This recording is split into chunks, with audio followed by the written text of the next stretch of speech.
Alrighty, so back on episode 11. Last time our players ventured into the archives and they were able to put to rest the souls of both Scorpion, Johnny Cage, and Sonya Blade. With three of the five souls put to rest, the party will go ahead and continue forth and continue on with their choice. So let me know what you guys like to try to accomplish next.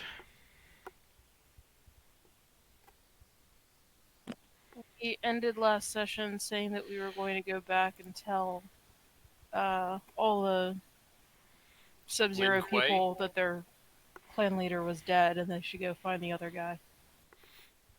Okay. I'm just mentioning, like, that was where we ended the last session. Okay. I remember now. Alright. Sounds so enthusiastic. It's not that I'm unenthusiastic, my head wants to split open. Oh, okay. Well, hopefully we get you guys through this in a decent amount of time, and that way we can get you to go to rest. It's not a huge deal. I took medicine, so maybe it'll kick in the next few minutes. Okay.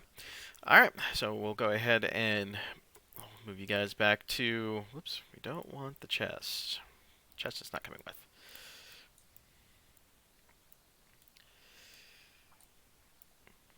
Oh, come now.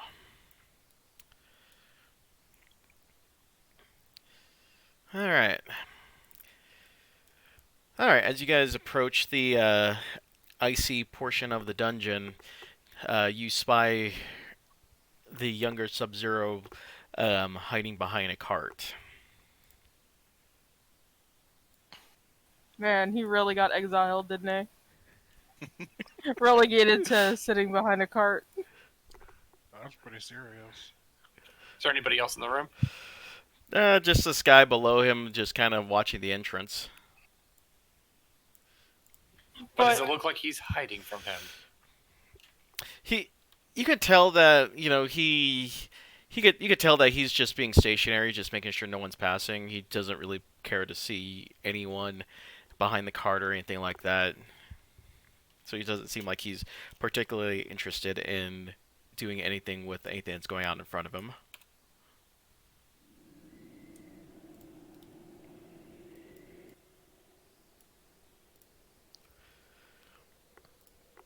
Hello. It's rather cold here, isn't it? So, with the whole change in management things, how is everything just working for you? He replies back to you, "No visitors allowed." Well, you see, we were just here just a little bit ago. We were here we were helping with the decision of the whole thing. So we're not really visitors. We're actually part of the whole process. Don't you see? You are not Lin Kuei. You are not allowed. New leader says only Lin Kuei or authorized personnel are allowed to enter. Well, we actually were planning to have a good old conversation with the old chap. So the new leader, he's down this way, isn't he? Is there any way that we could see him, or you could let him, like I said, we were the ones who brought him in. I probably should have communicated better that I was trying to distract him so people could go and talk to the other guy, but I guess everybody's coming down here. Okay. No, I'm sorry. I picked up on that. I was hoping someone else would do it. I'm just going to try to quietly go over to the guy hiding behind the cart. Okay.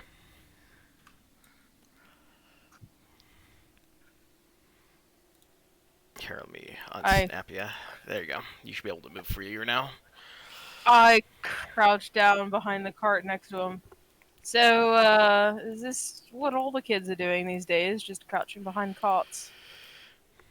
He basically tells all of you that he basically tells you that he is particularly just trying to see if there was any patterns to this guy's movement and trying to see if there was an opening that he could potentially get back in. Well, good news, bad news.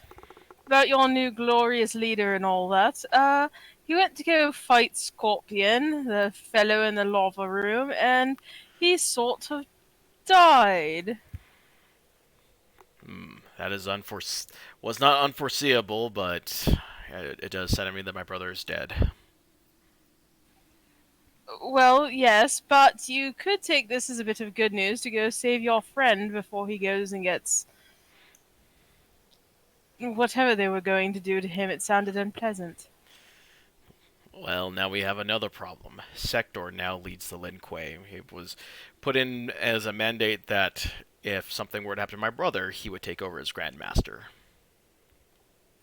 So what you're saying is we could just go in and, kill the little fellow and problem solved. He kind of narrows his eyes. He's like, well, if you have a way to do this quietly and peacefully, I'm all ears. I'm trying to stop bloodshed. Then just go reason with them and tell them that their violent ways ensure their own self-destruction, and they're just following in the footsteps of their very dead leader. He looks at you and basically tells you that he is not allowed to go in there on penalty of death. So him entering would end up causing another skirmish.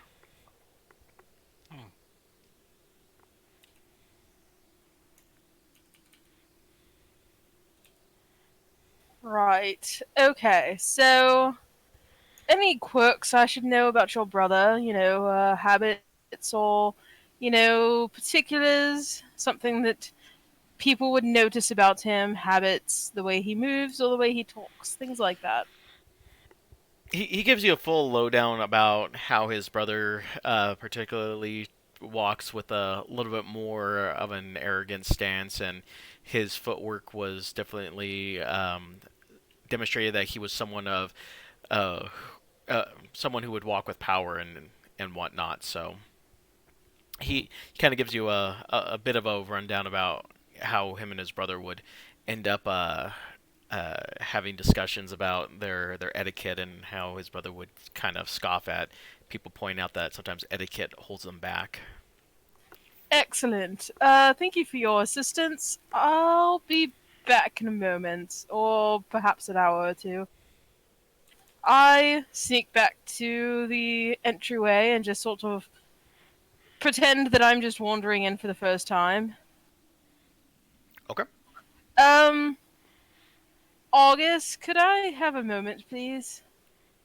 Out here in the hallway. Nothing suspicious. So sometimes you might think you might need to relive your life. I'm sorry, I have to leave for non-suspicious reasons. Alright, now, here's how this is going to work. I need you to put on your most serious face for about an hour. And I need you to go look like that guy that we met earlier who went and got himself killed.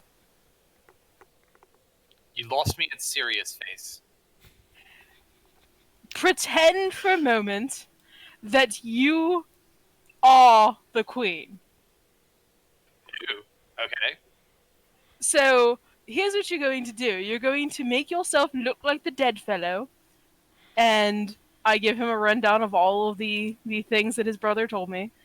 And you are just going to stride in there like our great queen and tell them that you have failed in your mission to go and kill Scorpion, and you are shamed and realize that you cannot be the leader that these people need, and that you abdicate to your brother. But wasn't he all prideful and all of that? Yes, I but think that's he why has that would work. realized that he is worthless because he cannot defeat their ancient enemy.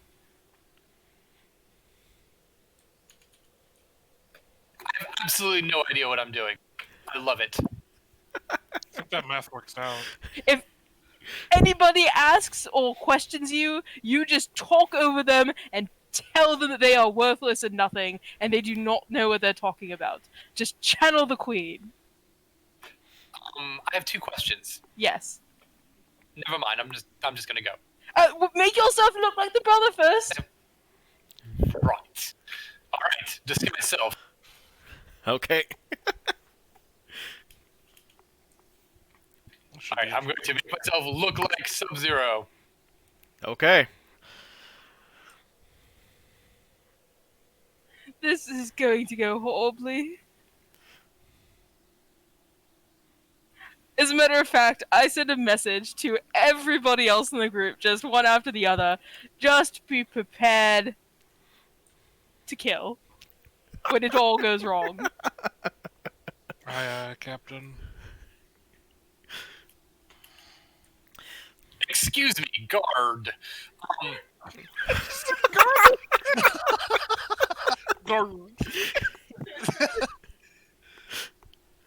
I've returned from fighting our ancient enemy, and I have news for the entire clan. So I shall be going. You didn't try to usurp and replace me in the 3 minutes that I was gone, have you? Of course not. Wonderful.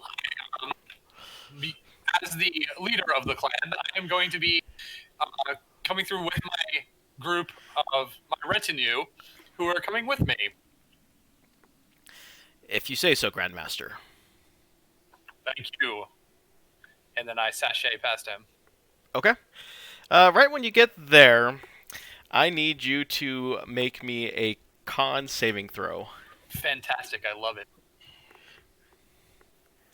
Since you said be ready to kill, I'm gonna be on the lookout for as many people who are suspicious of this charade as possible. Is a very hefty 7.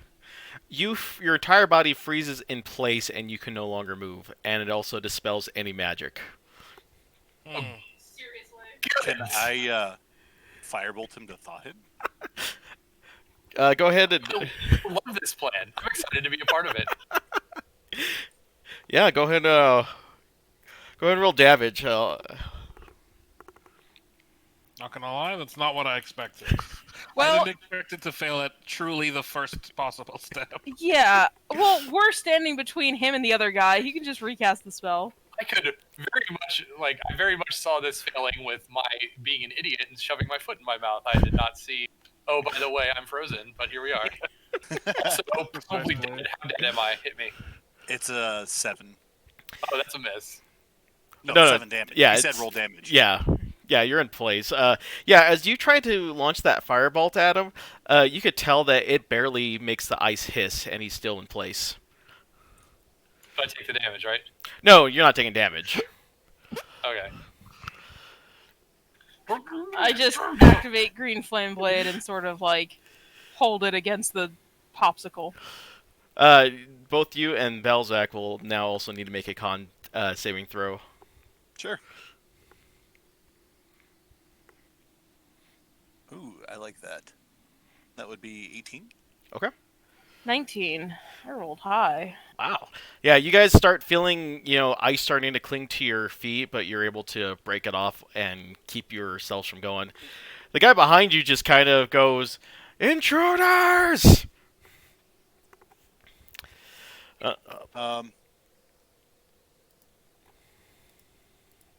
Shit. Does not sound good.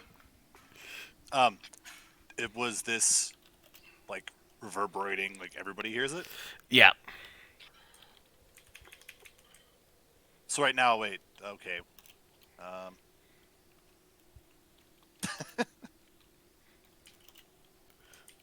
I am going to run forward, and I'm going to cast Charm Person at the 2nd level on Sector. Okay.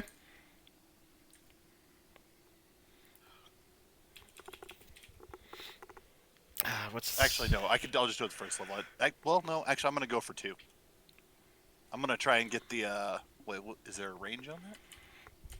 Within 30 feet of the target you cast. So yeah, I'm going to try and get one of the, Lin Kueis or whatever that are with Cyrax So I'm sorry. as well. Oh, so you're I'm trying to charm both one of the Lin Kueis and Sector. okay. All right. Let's see. Let me do this. Okay. All right. And what's my DC I got to beat here? 11?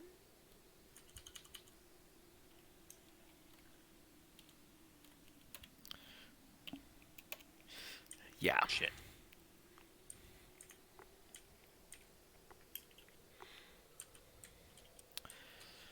Well, at this point in time, I got nothing. Sector looks at you, trying to charm my mind. Funny. I mean, have you seen your face? This is going poorly. This is all well, by the way. A Well, little help, please. this is why I said be prepared for killing. Yeah. We're good to go, I guess. All right. So, is he still not dethawed even after the green flame blade and the firebolt? Nope. He is very much iced to the point where you could tell that you might as well just kind of pick him up and throw him on some sort of platter at a party. That analogy. Can I bear with me? Just maybe like try to figure out what this is that's affecting him and how I could fix it, because I don't really have any particular spells that are great for this at the moment. Yeah, you can just roll me an Arcana check. I shall do that. 20 total. Yeah, you can tell that this is actually just not mystical ice. It's actually ice that is enchanted and I wouldn't say has a mind of its own, but you could definitely feel like it's, for lack of a better term, it was programmed to encapsulate someone and hold them in place until further notice, and it also regenerates. And they have to walk past this every single sentient? time. Yes, it's partially sentient. We didn't have to make, that wasn't there the last time I came through. Yeah, it was. Was it? Oh, You had to I make just con don't saves remember. going through here. I thought we only had to do that in the scorpion room. No, the thing is that it wasn't on because they were allowing the public in at that time. Okay. So what's happening, Captain, and how are we handling this? Yeah, it's basically alarm doesn't trigger unless someone turns it on, essentially. That the alarm's already been set, so everybody knows, right? Yeah, well, Yeah, that guy's running Well, that's out. a moot point at this. Does it sound like? Can I get a track on like how many people might be approaching? Because he did run and shout intruders. yeah, it basically. So, for a lack of a better sense, you can think of it as that, just like your message works. He basically did something akin to that to let everyone in the vicinity know. Do I hear people approaching specifically? You can go ahead and roll me a perception check. I would love to do that. 19. You could tell that no one's coming from behind you, at least, but there's a couple of footsteps from where the rest of the party went forward.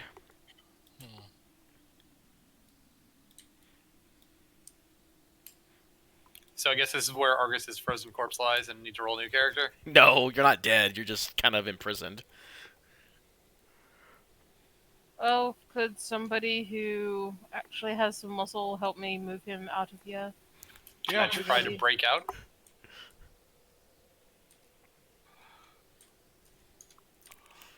You're in combat? What's going on? At this point, I'm going to let you guys try to get through one more action each before combat will initiate. So if you guys would like to try to just simply run away, you guys can. Or if you guys want to get in position to fight, we can just roll initiative. I'd like to try to move him. But, I mean, he's just a big ice block, so... How heavy is Argus? Argus is light. Okay. Let me see. I'm pretty sure I have it down. He's 120 pounds. Okay, so even ice, you're talking probably about $150.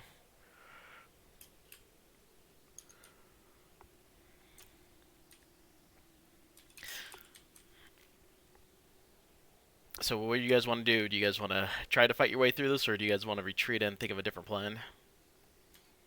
Well, I think retreating is probably our best option. I'm not going to leave Argus here, is the thing. I can probably carry him out, I would assume.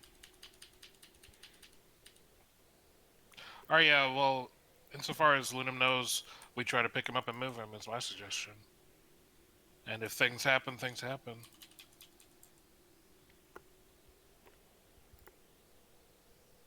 Okay. So yeah. I'll run forward and call to Strong Boy and Strong Lass to help me move them. All right. Go ahead and you guys can either all roll individuals, or one of you guys can go ahead and get advantage and count that as a group roll to try to wheel the bird out of there. I will help either Tatanka or Balzac. I am useless in this situation. I will do nothing. Can you try to distract the guard? And I'm going to attempt to try to pick him up. Okay. Just roll me a straight check with your proficiency then, or I guess athletics will work fine. Okay, you want me to use athletics or the Yeah. strength check? Let's just do the athletics check. 26. Yeah.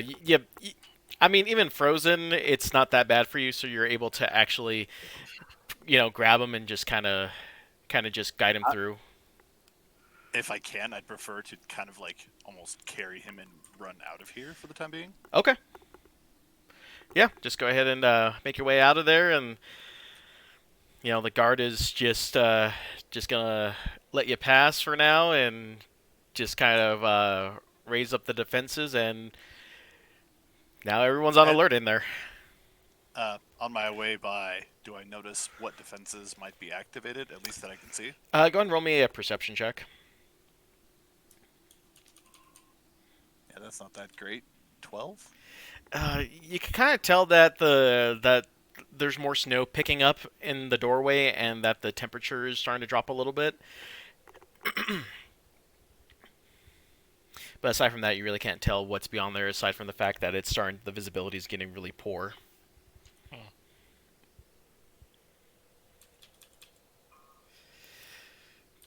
So it just kind of seems like a storm's kicking up. Yep. So, Alright, I'm out. It seems like they just want to suffer under the leadership of some sort of tyrant. Sure, we That can. they chose and elected. let's back up to the hallway. I'm going to wave. You kind as you start approaching the exit, the younger Sub-Zero shows up, and he's like, "Your friend is been put on ice, it looks like." Duly noted. Would have been a nice morning. Your observational skills are unmatched. He puts his Do you hand. know how to fix this? Simple trick for someone like me. He puts his hand on the ice, and sure enough, it just kind of just falls down and just becomes snow on the ground again. And Argus is allowed to move again.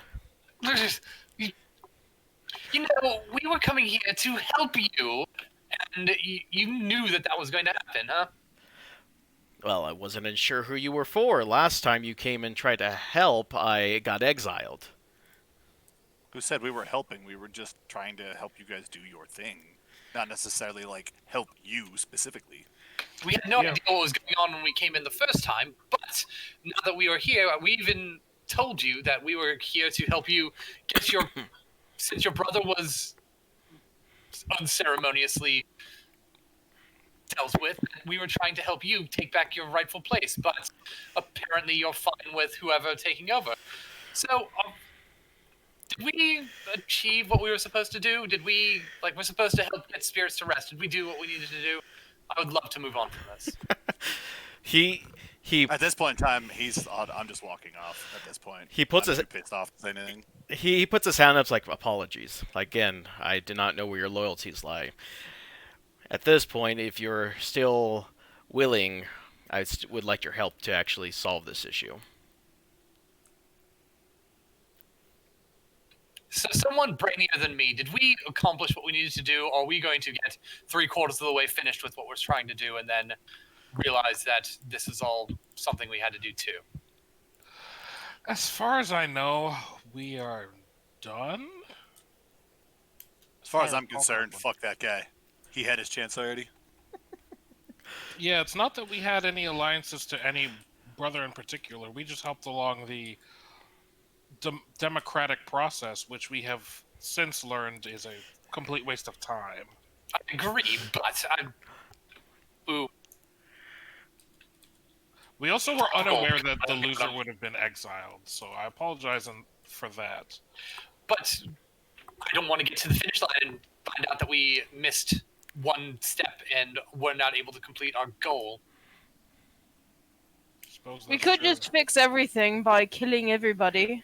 Then they have to be put to rest because they're not alive anymore. See, now somebody's talking sense. The thing is, usually I'd be opposed to that, but like mathematically, I think that works out. So, what do you say, folks? Murder spree or move on and hope that we don't have to come back? How do you propose we proceed, Sub-Zero? Since these are your people, and we are casually talking about murder, so I assume you have a better alternative. Well, you did initiate the avalanche protocol, so visibility will be poor. And I can control the snow and ice in the area to where we won't spring any more unpleasantries. Looks over to Argus. It's like we don't have to worry about anyone else suffering the same fate as the feathered one. So now you want to help us. Since we come here, said, hey, we're going to help you try and take your throne back. You let us walk into a trap, and now you want us to deal with the shit that happens after this? Go fuck yourself. Huh? Okay. Well, Kestrel, I need guidance. What do you want to do? I don't know anymore. That was my one bright idea. If I had known that there was some sort of trap over there, it would have been easily solved, but no. Well, this chap over here in the corner, what's he up to? Lin Kuei 2, what's he doing? He's just kind of, he's just putting his hands in the air and just channeling the storm itself.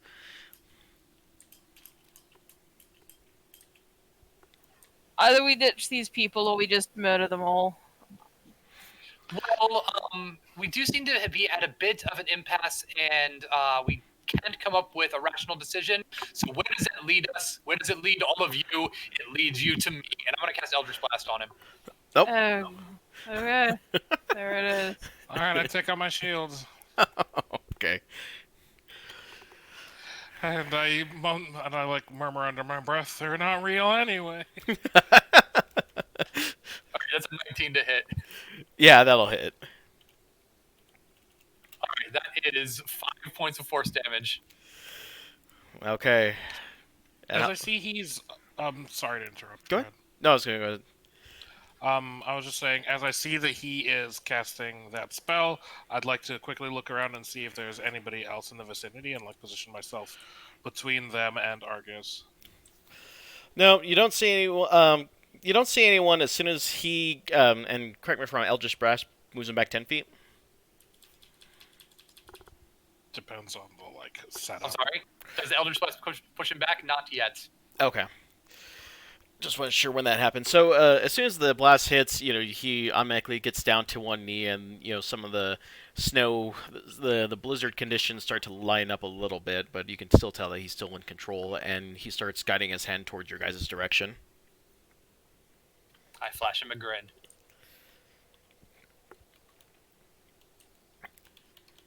Okay, Argus and Lunam and Hearing If I them, don't see I'm anybody at least going to kind of get to the doorway. Yeah, I return to the room after realizing that August has started. I look to the younger Sub-Zero. This is why democracy doesn't work. I'll firebolt the other guy. Okay.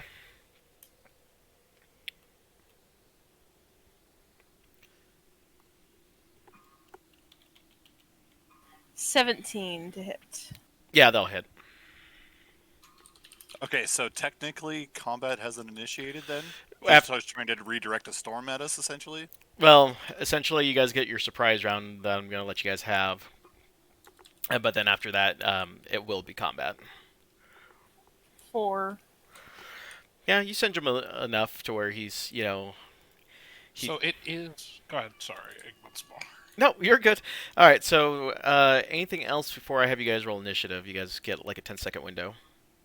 Yeah, I'll do something. Just making sure that I'm understanding correctly. Kui Lang? That's the Quay, person. I The only think. person. Kwai Okay. Lang. Lin Kuei. Yeah. I will cast Guiding Bolt on him as well, and then if it hits the next attack on him, we'll have advantage. Okay.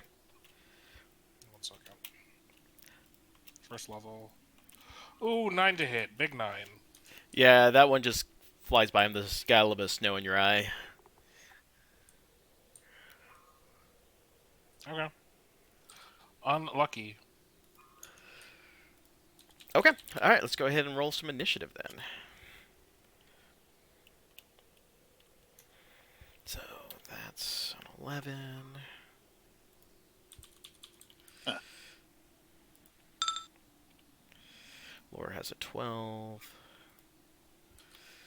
14. I forgot to get the bonus. Oh, 14. Okay. 2. 2. I have a +2 to my dexterity, so that makes mine a 3. Oh no, it's a skill. I have a +3 modifier, so that's 4. Yep. Okay, 4. 23. There goes my good roll for the night, my 19. Sorry, I forgot about initiative. Those of us who can math good means Argus gets a natural 1. You mean somebody goes after me? Ooh. No, I have a +3 modifier to my initiative, so I go before you, sucker. Okay, then yeah, I'm last. 20 from me. 20. Lunan. Okay.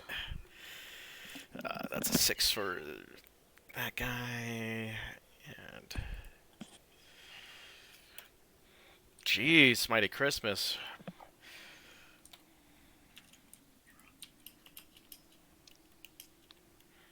I may go before more than one person. All right. And then. Okay. All right. So. Tonka's the only one that we're missing initiative for. Oh, sorry. I forgot I got to roll 4. I'm terrible at playing 2. She has initiative. Oh, no, she does. So that would be 15. Okay. All right. So Kestrel gets to go first. Right. So I'm not wasting a song on this. I'm just going to move forward and stab the guy in the back with a rapier. Okay. Stabby stab. Okay. I miss. Okay. It's a 9. I miss. Yeah. Okay. Oh, this is gonna be one of those nights, isn't it?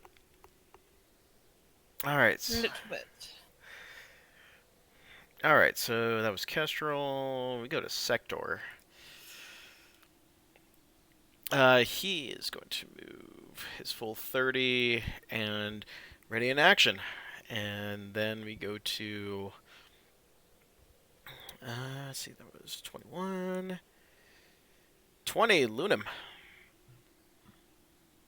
Considering this guy's surrounded, I'm going to move past, and I'll take an opportunity attack because there's no way I can avoid his range. That guy, as far as we know, is not aggressive to us. Unless he suddenly changed his mind, it's this dude down here that is. Okay, I Yeah, misunderstood. Kwa Lang, as far as we know, is helping us. Question mark? He did say not to murder everyone, but that was before he didn't tell us about the trap. And before we began the process of murdering everyone. That's true. I'll just attack. There's a lot of the- we getting thrown around here, and Argus disapproves. Let's rephrase then. Before Argus decided to murder. Thank you. I attack with my warhammer. Okay. 22 to hit Yep. for 9 damage. Yeah, he takes a square in the chest, and he just, he is just maintaining maintaining his pose, but man, is he's wheezing quite a bit. Did we get preview in on the fighting? Yeah. Yes. Cool. All right. Anything else from Lunam? I believe that's gonna be it from me. Okay, it is good old Kuai Liang's turn. He's just gonna waltz up here, and he's like, "1 moment," and he places his hand on the guy's chest and freezes him completely. Mm. You know, when you've got some sort of mystical powers that can just stop everybody, you should probably open with that. As a matter of fact, on that note, why do you even need our help? You can just go in, do that to everybody who's opposing you, take over, then slowly release them as, after you've seized control. I can only do it to opponents who are weak. Mm. So basically, what you're saying is, so long as they're not a named NPC, you can just do that to everybody else. You misunderstand. I can only do this to people of weak, who are of weak constitution. Yeah, Okay. yeah. Let's talk more violence. Man, what is with the murdering of this party tonight? Jeez. This is what happens when the only person who ever tries to not immediately murder has a massive headache and just wants to murder because they're taking out their anger and pain on non-existent NPCs. Well, we seem to be dealing with the fallout from something called a Mortal Kombat, and there has been no Mortal Kombat. Well, technically that other guy did die to the fire scorpion fellow. That was mortal and it was combat. Yes, but I didn't get to mortal anybody, so let's go. You're wasting valuable smashing time. Alrighty, that was Sub-Zero's turn. So Tatanka's up next. Yeah. Also, a person who's usually against unnecessary violence has decided that these are not real people. Fair enough. I decided that in the first room with the absurd fellow with the Well, sunglasses. me too, precisely. Which I'm still wearing, by the way. There's no way that that person was an actual person. I refuse to believe it. Yes, he was better than a person. Let's move on.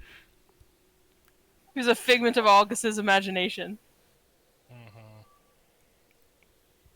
So, as Tatanka, I'm going to kind of hear, I guess, and I'm going to lean against the wall, and I would like to hold an action if Sector comes in and attacks. Okay. And that's it. Okay, so that was Tatanka. Lore. Laura's literally just been standing against this wall for the last, I don't know how many seconds this has been going on. And he's just like really confused right now. He's looking at Belzak. So, Belzak, are we doing this? Or are we. I'm really confused right now. Something happened. Yes, a lot's happened. But I don't know. The answer is I don't know. Okay. All well, I can tell you is I'm very pissed off right now. I'm sorry to hear that. That's nothing new, Angry Green Man. Au contraire. Yeah, I'll just look ahead, and it seems like everybody's trying to go forward, so I'll get in on this, I suppose. Let's see here. Looks like it's different today. Yeah, because the grid isn't snapped together perfectly, I decided to take you guys off the grid so that way you guys can move within the squares a little bit more fluidly. You still can move based on it. It shows the distance. It's just not snapped into squares. Yeah, so it's fine. As long as you're within one, you're fine.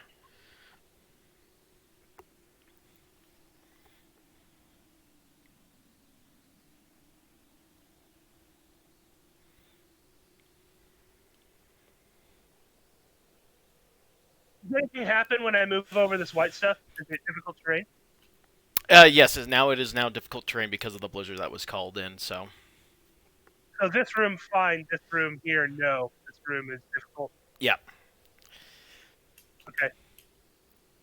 So I just take my full move and I head down the hallway and I draw my weapon and I hold up my shield. I suppose I have my spear and my shield, and I'm looking over up at the hall. I guess I have like eyes on. Well, I can't even remember Creepy's name. Tatanka. Tonka. And I'm just kind of like getting ready, I guess.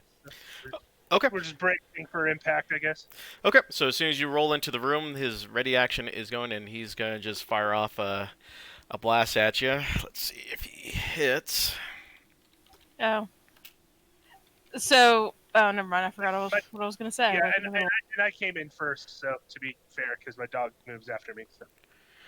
Oh, he's not hitting with anything like that. His aim's off today, so no damage. That's what blizzards do. Who's this guy? He is Sector Acting Grand Master of the Lin Kuei. What does he look like? He's kind of a largely built fellow for a human. He's got some apparatuses on his arm and on his shoulders as well, and you can kind of tell that he's not bothered by the cold whatsoever. Okay. That's it for me. I'm just moving. So. Okay, and then these guys will go ahead and move in because this is Lin Kuei 1. Okay, and then let's see here. Let's bring out the measuring stick. Oh, just 5 feet out distance. Okay, never mind. That's it for him. And then other dude man.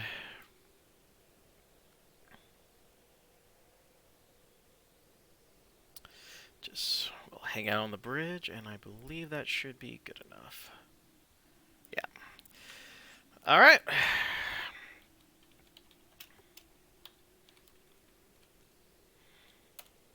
$14 hit lore? Probably not. No. Okay. Yeah, he just flings an ice ball in your direction, and you're able just to whizzes right by you. All right, Argus. Wonderful. I don't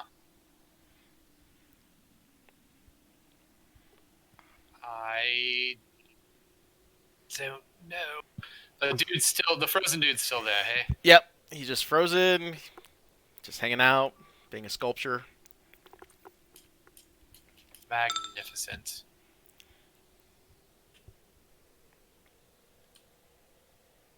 Fly over here. If I get here, can I see Sector or whatever his name is? Yep. Amazing. I'm gonna shoot an Eldritch Blast at him then. Okay. That is probably a hit. It is a 23. Yes, that will hit. And that is maximum damage, 10. Ouch. Okay. All right. So 10 points of damage. Any pushback? I believe that falls under not yet. Not yet. That's all I got. Okay. All right. Belzak. Huzzah. All right.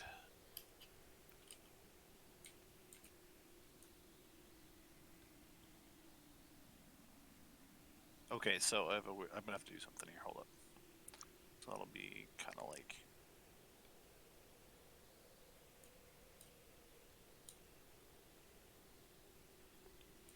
Okay, so yeah, I'm going to come to here, and I am going to try to kind of, I guess. Now I see with Tatanka there waiting. I'm going to kind of run over here to the side. I am going to then kind of just try to block it off so people can't get through. Okay. And since I use my action to get here with bonus movement, that is my turn. Wait, actually, I don't think I have a bonus action I can use. Oh, wait, actually, Would he be considered within 10 feet? Let's see here. Yeah. Because I can actually. Oh wait, no, that's a 5 foot reach. Never mind. Never mind. Sorry, it was a pole arm thing, but it's only if these within 5 feet. So Okay. never mind. That's my turn. All right, up to Kestrel. Oh, I guess I'm moving down with everybody else.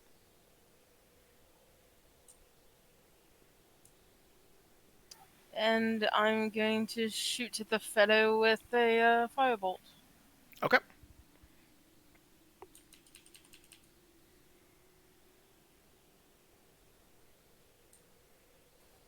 God damn it, cat. Okay. Sorry.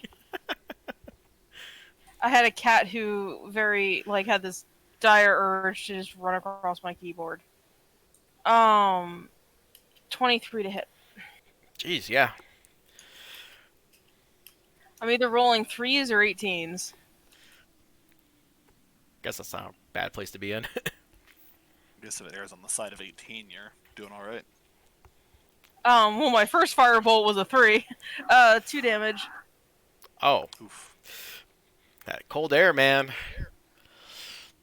Also, my damage is rolling low. Hey, it's whatever.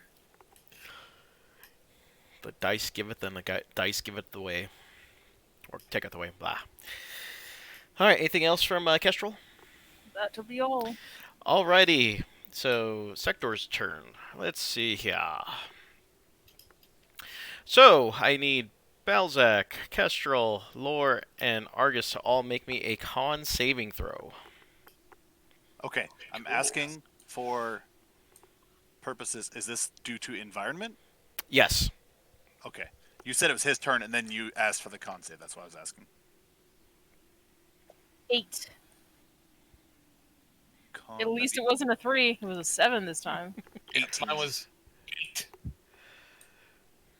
Nope, I lied. 7.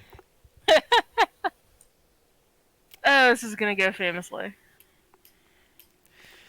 Alrighty, so anyone who did not make a 12 DC, you have disadvantage on your next attack rolls, because it's that frigid in the area that you're in. Disadvantage on our next attack roll. Yep. Okay. Yep, it is freezing and it is chilling to the bone to where you are having a hard time focusing on the attack. Alright. Alright, so on to Sector's actual turn, now that the environment has had its option. Let me take a look here. Just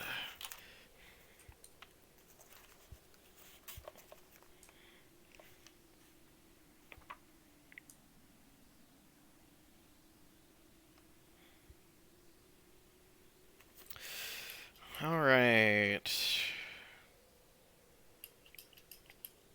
Just gotta double check here.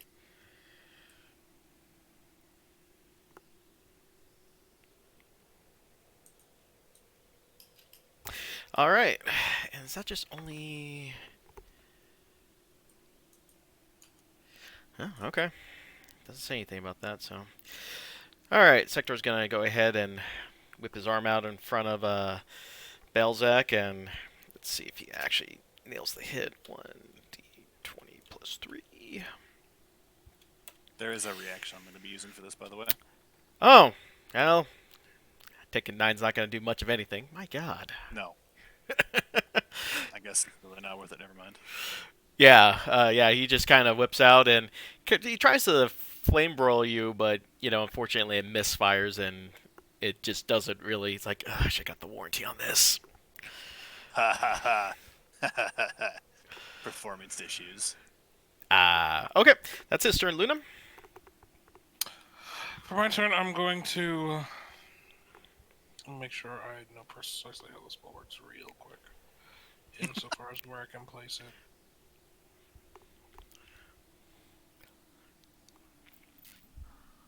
Okay. I'm going to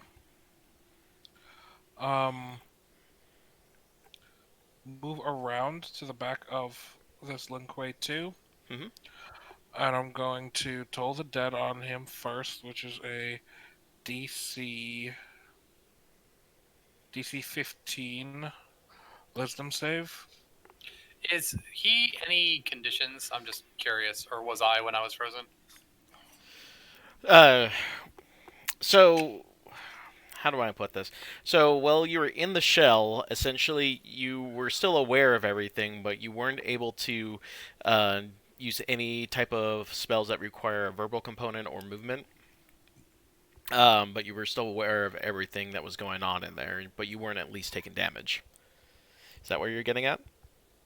I was just asking if there's anything like grappled, restrained, incapacitated, paralyzed. Yeah, I mean, you're technically, I guess for the lack of a better sense, yeah, you're paralyzed completely in that sense, since you really can't move or do anything about it. You're still conscious enough to still maintain a sense of consciousness, but that's about it. So would it have the same effects as like the book definitions of the paralyzed ailment? Yeah, somebody who is incapacitated can't take action. Someone who is restrained cannot move, but someone who is paralyzed can be crit by anyone who attacks him within 5 feet. Yeah. So yeah, we'll use the book terminology and we'll just say he's paralyzed. That's a big yikes. Okay. I'm using Toll the Dead on this guy. The DC 15 Wisdom. Okay. Your spell tends. Unfortunately, as you try to cast it on him, you can get the weird sensation that it's just not going to pierce through the ice, and you're just advised to. You get a sensation of saying, "Don't worry about this one." Okay. So don't worry, you didn't use your action, so you can still do something else. Interesting. Okay, I'm gonna redirect that Toll the Dead to what's his name? Sector. Okay. And also cast Spiritual Weapon next to him and attack with it. Okay. All right. So wisdom. Ooh, 13. Okay, so the damage on Toll the Dead is sorry. And he is damaged, correct? If I've been He is paying correct. attention Yep. properly? Hmm. He is damaged. Okay, that's 1d12. And in the meantime, I'm gonna attack with the spiritual weapon as well. There it is. Next to you.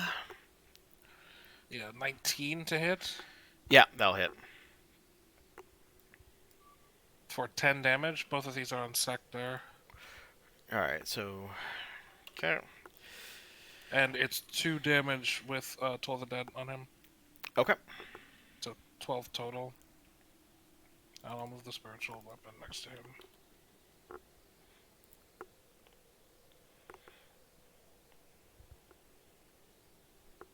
All right.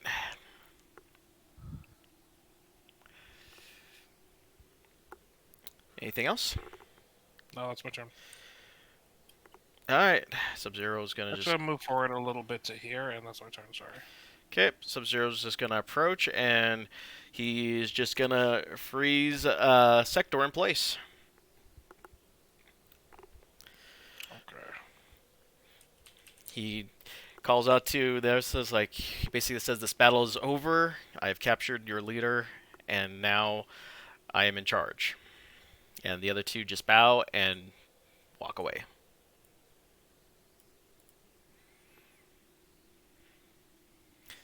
And now, Sector, your fate is sealed. He just basically ramps up his hand up in the air, and see an ice axe form, and he just crushes the poor guy into pieces. Aw, next time, why don't you just rip his head off into spinal cord with it?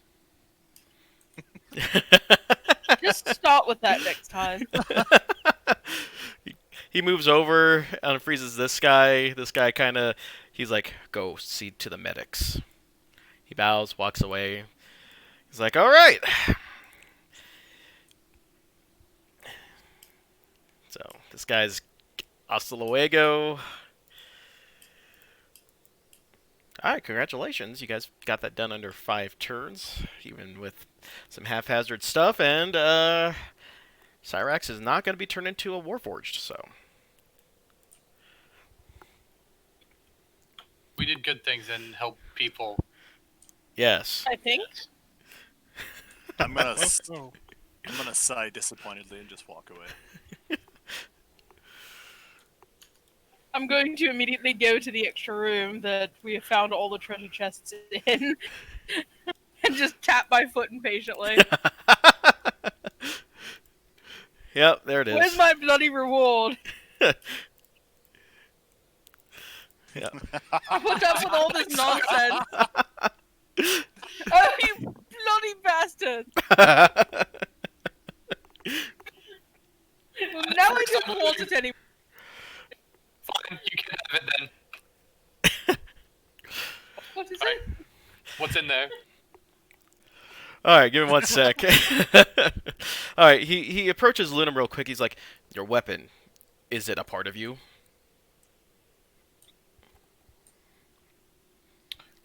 In some form or another, it's a representation of my duty, I like to think. I see. You have a bond with it. Yes. I do too. A very significant one. He produces an axe, he produces a sword, and he produces a couple of daggers. He's like, as I am bound to my element, so are you to it. He basically kind of just tells you that with a little bit of training in elemental awareness, that you may be able to even add a little bit. But for now, he reaches his hand out to you. And he's like, allow me to assist you with this. His hand's reached out to you, Lunam, so you can choose to take it or not. Sorry, to take what exactly? Like, I was listening, but I don't really follow. It's a parting gift. A little bit of my appreciation for your assistance, since you did spare one of my clan. I felt your thoughts. Sure. Alright, I'll take it. so as you touch hands, you can kind of feel a bit of cold. It stings at first, but then suddenly it's just a nice cool breeze. It basically allows you for one turn to add 1d4 of cold damage to your living weapon. Neat. Is this like a one-time use item? It's a one per combat, so essentially you can use it to deal extra 1d4 of frost damage with your living weapon, and then after that it'll take a whole day to recharge. Okay, cool. I will add an item that can do that to my inventory. Okay, let me know if you need me to just add it as part of your spell or something like that too, because I can always do that as well. That would be cool. I'll give it a shot, but I've also never done that before. Okay, so yeah, you for sparing that one guy instead of completely turning him into a bag of ice for barbecue, you spared him, and so there was your reward in that. So now you get an extra bit of frost damage when in a future event. What about the shinies? I'm getting to it. Alrighty. I want my murder hobo reward, thank you. Alright, this one, oh, that's a bit sad. Alright, 20 gold pieces. You said 20 or 28? 20. 20. 20 total. Per person. Oh, okay. Wow. That roll's really sad. Alright, you get one blue gem. Let me look and see. Quick.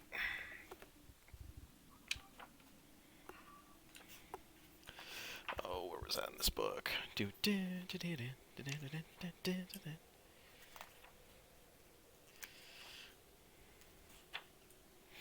it, I'm gonna make that one. Go ahead and that's one potion of healing. Each? Each or Nope, total? Okay. just one total. Since Argus is opening it, I assume Argus gets it. Sure. Yeah, but I'm bored of it. Anybody want a potion? Okay. And then All were these rolls when we were attacking and doing stuff? Yeah. All right, and then there are 6 lapis lazuli for each one of you as well.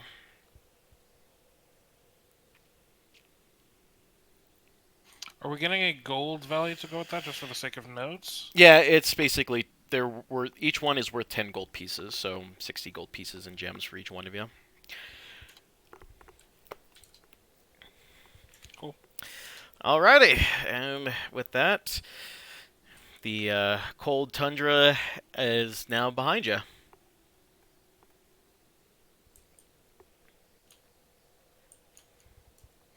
Neat. Alrighty. Well, I don't know about anybody else, but I feel like that went much smoother than the first room. So maybe we should just go into the next room and murder everybody we see. They're not real, so That yeah. seems silly, but yeah, I'm kind of on board, but probably shouldn't.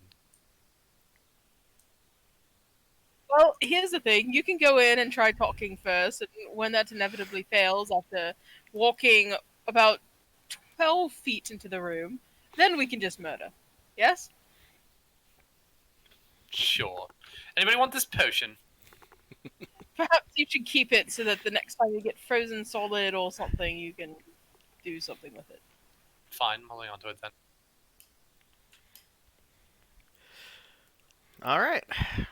Guess we're moving on to the next room.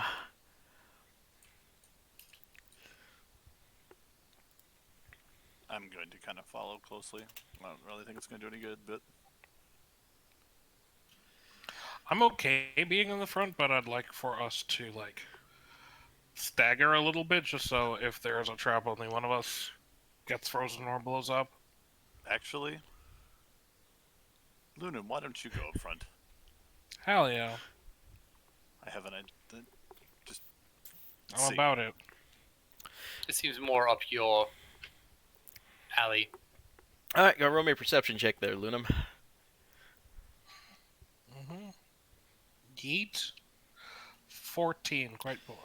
Actually, yeah, that'll work. As soon as you enter into this area, you feel a sense of tranquility, as if your soul's slightly at peace with the area, as you see a bunch of monks just tending to their gardens and, just cleaning up the grounds. It's actually not a bad spot to be in.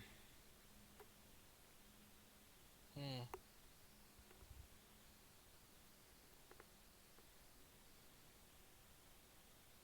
Okay. Cool. Is there anything that I like? Just monks tending to the gardens? I'll just say, I'll make my presence known in a non-hostile way. Okay.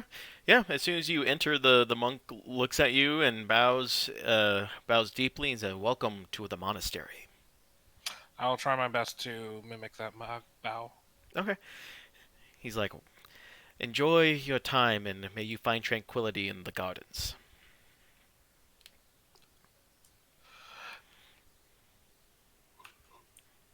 Thank you. Man, the music. What is here? So in this particular room, you're just seeing, just monks in deep meditation, others tending to the gardens down below, and they're all just kind of giving you just the view of just. It's just a place where they're just all just kind of contemplating, just being, just your traditional Buddhist monks for reference. Okay, I have a really stupid question. Sure. Would Buddhism exist in this world? Would you describe them as Buddhist monks? Well, and it's just for your guys' player reference, but no, Okay. Buddhism does not exist in this realm, so. So this would be extraordinarily bizarre for our characters.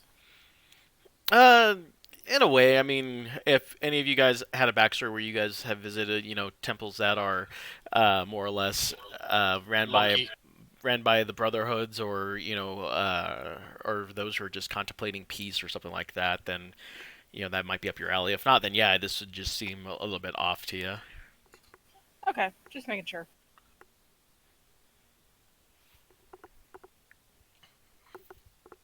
What are we looking for in here, Lunim? I don't know. Can I ask one of the monks, like, what is the purpose of this area as I, like, browse forward? he basically just tells you that this is just the entrance to their temple, and that they're here just to welcome guests and field any questions that they need. So not to disturb. Basically, it's a way to not disturb everyone else who is here seeking tranquility. Good. I'm seeking tranquility. I've got tranquility coming out the cloaca. Mhm. Again with the cloaca. I mean, it is a versatile body part. Okay, I'll Don't be jealous. I'll keep moving forward. All right, yeah, they pay you no mind, and another monk just looks at you and bows. He's like, "It's like, let us know if you have any questions."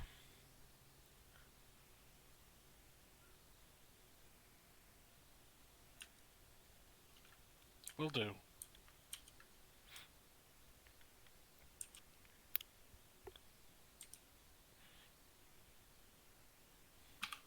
Um, does anything like stand out as we're moving forward? It's Or is just it- yeah. So far, you're just kind of like, well, compared to your previous experiences in the other places, this is actually the most chill that you have seen, and especially for someone who appreciates the quiet, you haven't experienced this kind of quiet and peace since you were out in the woods. So it's a nice comforting feeling to you at least, Okay.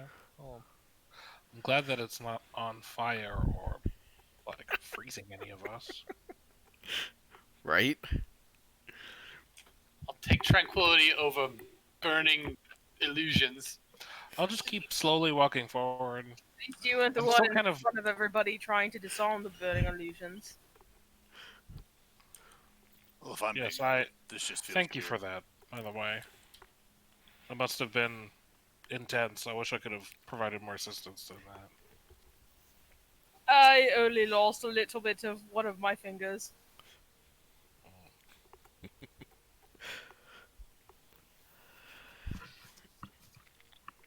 All right. Okay. So as you enter in the main area, you can tell that there's one person that stands out. You could tell that he has a little bit more pep in his step, and he is looks a little young, but you could tell that he stands out from the rest of the brothers in the area as he's across from you in the large pond. Is this that Johnny Cage chap? No, notice the I total lack of sunglasses. I It's hard to see Oh, when hold I'm on. wearing these things. Is he still wearing the sunglasses? I'm sure he is. August. Am I still wearing them, or are they wearing me? God. I'm gonna have to break those things. One of these days. Need to identify them first. Probably some sort of cursed item, and now you can never take them off again. Probably worth it. Anyway, we can continue this later. Uh, so Luna, go ahead and roll me well, go ahead and roll me a perception check just to see if you catch that guy particularly over. Eat. Sorry, 26. Yeah, you could definitely tell that compared to everyone else, this is probably the guy you're looking for in this one. His garb's different. His movements are a little bit more. I wouldn't say, for lack of a better term, they're aggressive, but not hostile. You can tell that he is in deep preparation for something coming up. That he is putting some actual effort into his movement. And when And he we- talks to you, the chat box, unlike the other guys, has a portrait next to it, so he's obviously important. Mhm. How else would we have gotten this description? If not for the portrait. I'll awkwardly raise my hand and wave it in from a distance because I'm not sure. Actually, no. I'll start doing that and then, like, bow, but a little bit. Like, definitely not as well as these monks have been doing it, but I'm trying my best. Yeah, they respect the gesture, and two of them approach you, and they basically uh, they basically tell you, "Welcome. Master Kang is in the middle of preparations for the next big event. Is there something that we can help you with? I'll turn back around. Why are we here again? To settle the Forgotten Dead's last request? Yeah. To help them settle their issues, whatever is going on, and guide them down the path to save the world later. Does Master Kang have anything he needs help with? The monks kind of look at you and kind of look at each other, and they're like, we believe that he may be having doubts, but we're certain that he will, find the resolve to keep pushing himself forward. Go ahead and roll me an insight check on that. Eat. 24. You can definitely tell that they're worried about this guy, and that that there's more to this going on than they're letting on.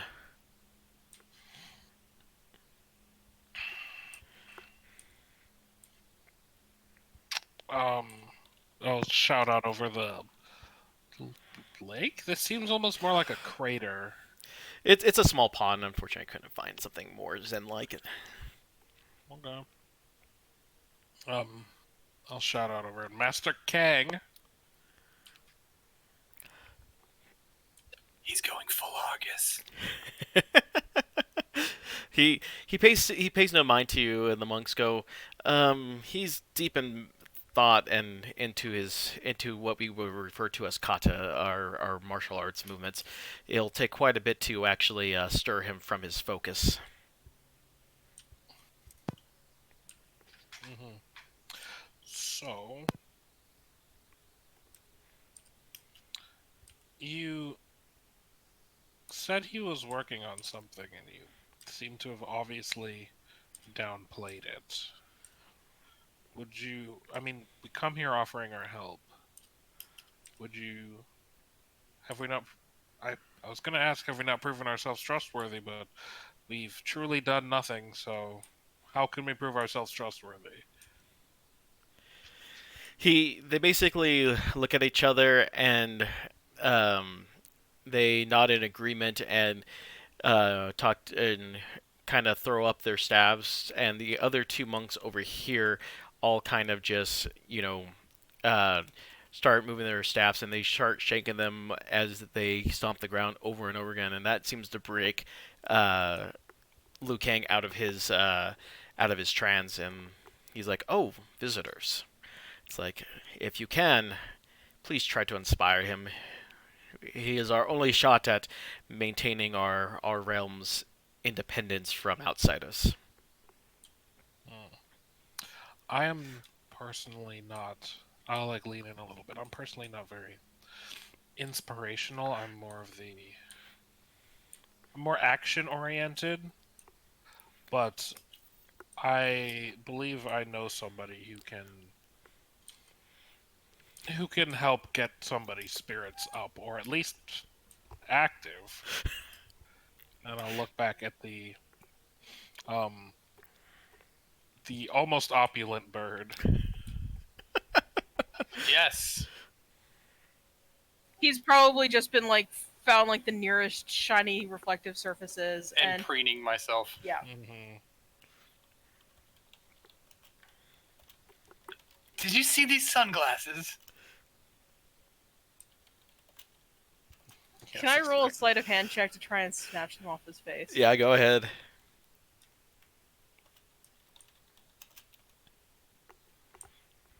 You know how I was saying I was rolling all 3s and 18s?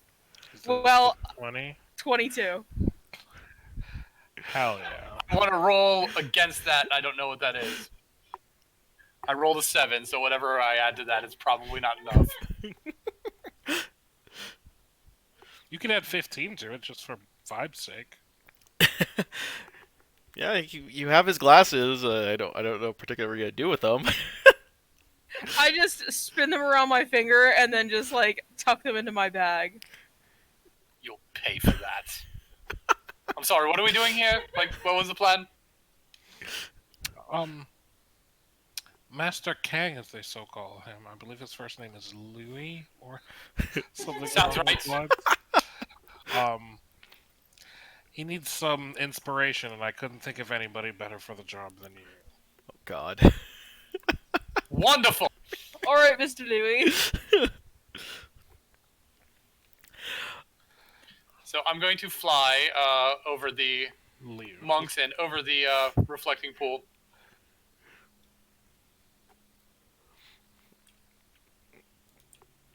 And, this would be a lot better since I had your friend's sunglasses, but what sort of inspiration were you seeking, my friend? He looks at you and he's like, certainly not something I think I'm gonna get from you. You don't seem like a fighter. That's rude. Looks can be deceiving, but I can be inspirational. So, what kind of fighting inspiration do you need? He kind of looks at the monks and he's like, "Is this what you were trying to? Is this the best you've got?" The monks kind of just nod. They kind of shake their heads. They're like, "What?" I will say, The best? Absolutely. you all were very cagey and vague, so with the limited information I had, this is the best I got. He he was directing that towards the monks more than you. Mm. The monks all just kind of shrug and go like, "What? What we got? What we got?" So, what kind of inspiration did you need? He basically laments with the tale that if he loses this tournament, everything that their world has to offer will be consumed by an outside world, and that his even his ancestor, who was the greatest champion their world has ever known, couldn't prevent. Basically, he's just not sure he's up for the task.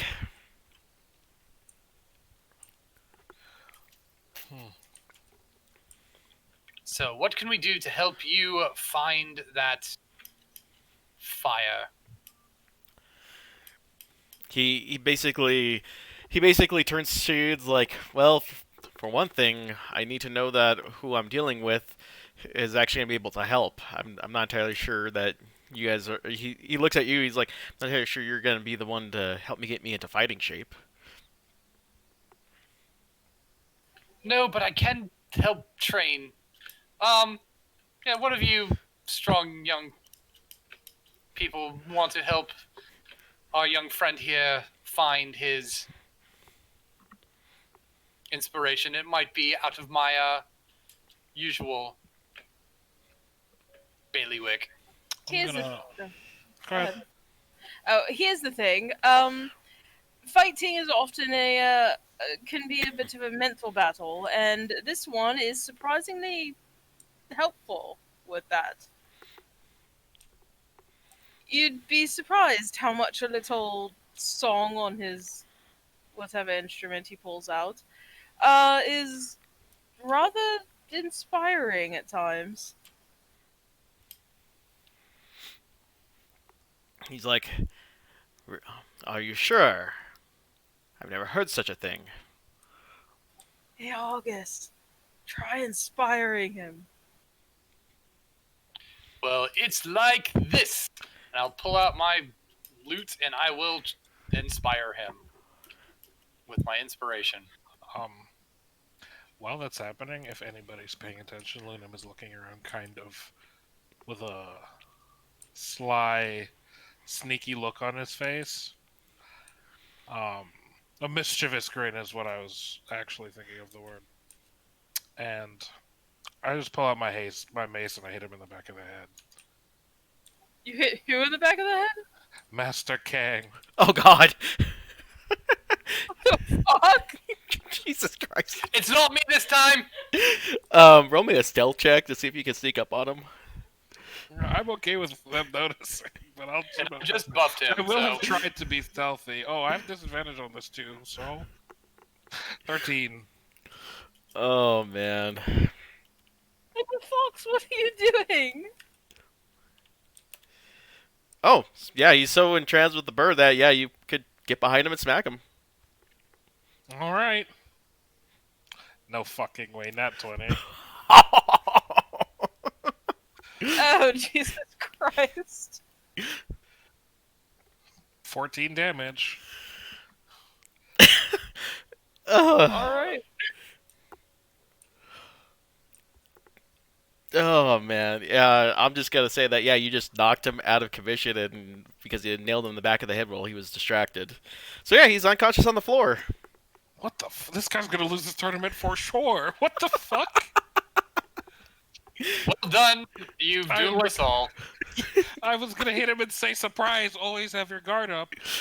Um, uh, Well, maybe you should try killing him? it's like that kid who killed Houdini. Oh. Oh, I'll heal him, yeah, that's a good point. That's a very good idea. I'm gonna cure wounds him.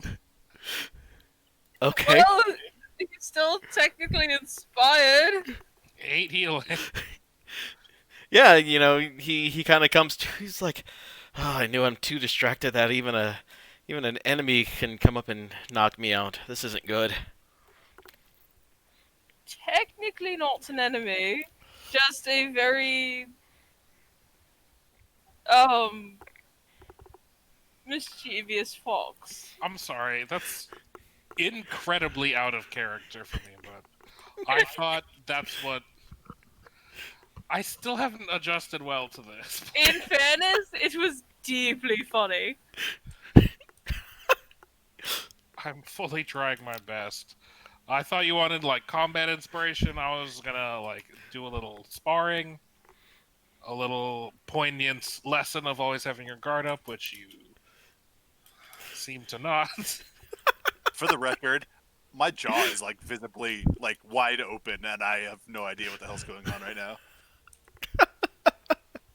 I am utterly dumbfounded. Yeah, especially considering the stakes of this tournament that you mentioned. I apologize. I shouldn't have done that. He Don't apologize. This man is supposed to be the savior of the Earth realm, whatever the hell that is. And he's sitting here whining about how, what if I do bad? Then do better. Train and learn how to do more. he kind of looks at you, and you know he walks over to this wooden bench area up here, and he's like, "Do better? I can't even break this damn thing." You know, Hit the button faster. He does have I'm- a point. Like, I'm gonna walk over. if you have a duty, you can't be mediocre. He doesn't need to hear about your mediocre duty. so All right. So- okay. That was clever. I'll give you that. Mr. Keg, how about we spar? Just hand-to-hand fighting. he looks at you. He's like, "You look strong, but I'm not entirely sure." He points to the object in front of him. It's basically a where you would try to do like brick breaking. It just has a wooden plank. Break that, and I might consider. I'm not My sure role that- in the crap here. Yeah, I'm not sure that you have the option to be picky with your sparring partners at the moment. You just got knocked down. Break by the a thing. fox. Oh, good dear. Would you like to break the thing? I know you like breaking things. All right, I'm gonna be super pissed, and I'm just gonna go for it. Okay. Yeah, I'll look at Belzak and say, I'm strong. I'm just not like savior of the Earth realm strong. I didn't think that was gonna. So which Work. modifier are we using here? Come on, natural one. Athletics. Come on, That's a natural one. 22 on the bench. Oh, Yeah, you complete. Not only did you just break it, you splintered the wood to the point where you're just like, "Oh, that was cool." We could go take over the Earth realm. To be honest, these people are weak as shit. kind of are. Are you gonna quit bitching exceptionally and fight me stupid. now? I'm really pissed after this last place, so All right, yeah, you guys could. Yeah, he's like, "All right, you show that you have some strength and that it might do him some good to actually fight." And this is the story of how Belzak doomed the Earth Realm because he murdered Liu Kang. Yeah, he's I'm still laughing. The other day I was thinking about Castro's one of the strongest people I know, and she's dead now. Well, that got me good last week. Okay, continue. All right. He still has inspiration. Yep. All right. So I'm just still laughing in a corner.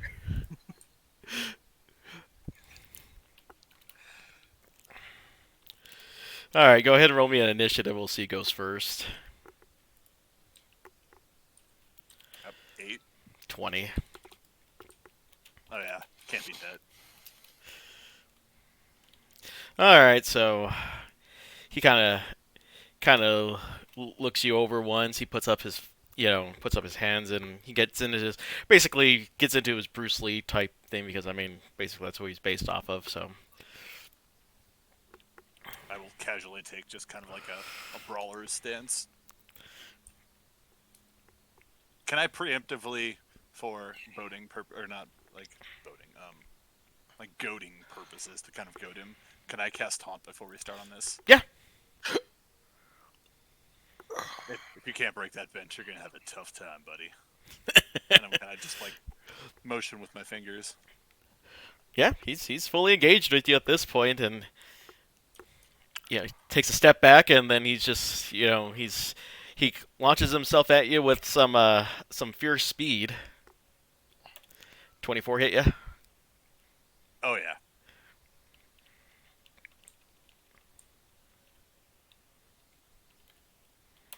All right, 16 points of damage. What the hell? He's not- 3d10 for a punch? It's I his just want to point out that And he was couldn't one break shot. a bench? that's a signature flying kick you took. You said he was punching. He got into his Bruce Lee stance, and then he launched himself at you. Not punch, launched. Oh. Okay, 16 points. Yep. And then I need you to make a athletics or an acrobatics check, whichever is your higher. Well, I'm not worried about that. That's 21. I don't think anyway.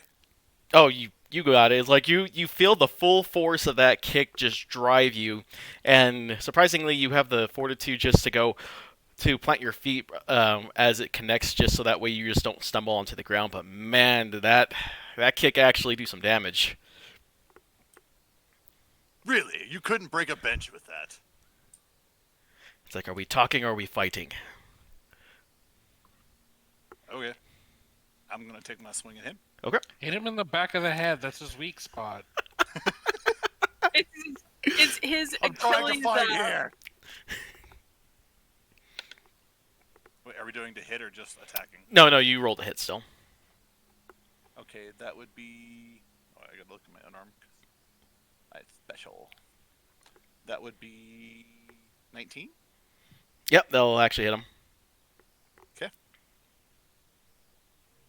And then that is a flat 6 points.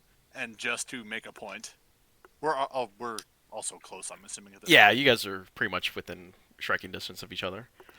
I will go ahead and action surge, and I'm gonna go for it again. Okay. Oh, that one. I'm pretty sure that hits. That's 24. Yep. Alrighty. That's another 6. Okay. And that, I think, is all I have for now. Okay.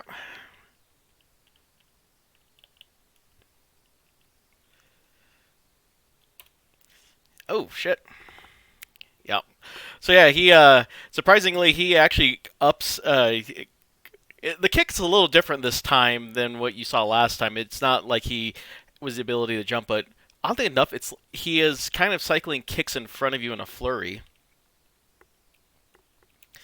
Jesus. Yeah, and this one pummels you as you feel a flurry of feet that are hitting you square in the chest. Need you to make another athletics or acrobatics check. 17. Oh no, this one. Caught that. Yeah, that one sends you flat on your back.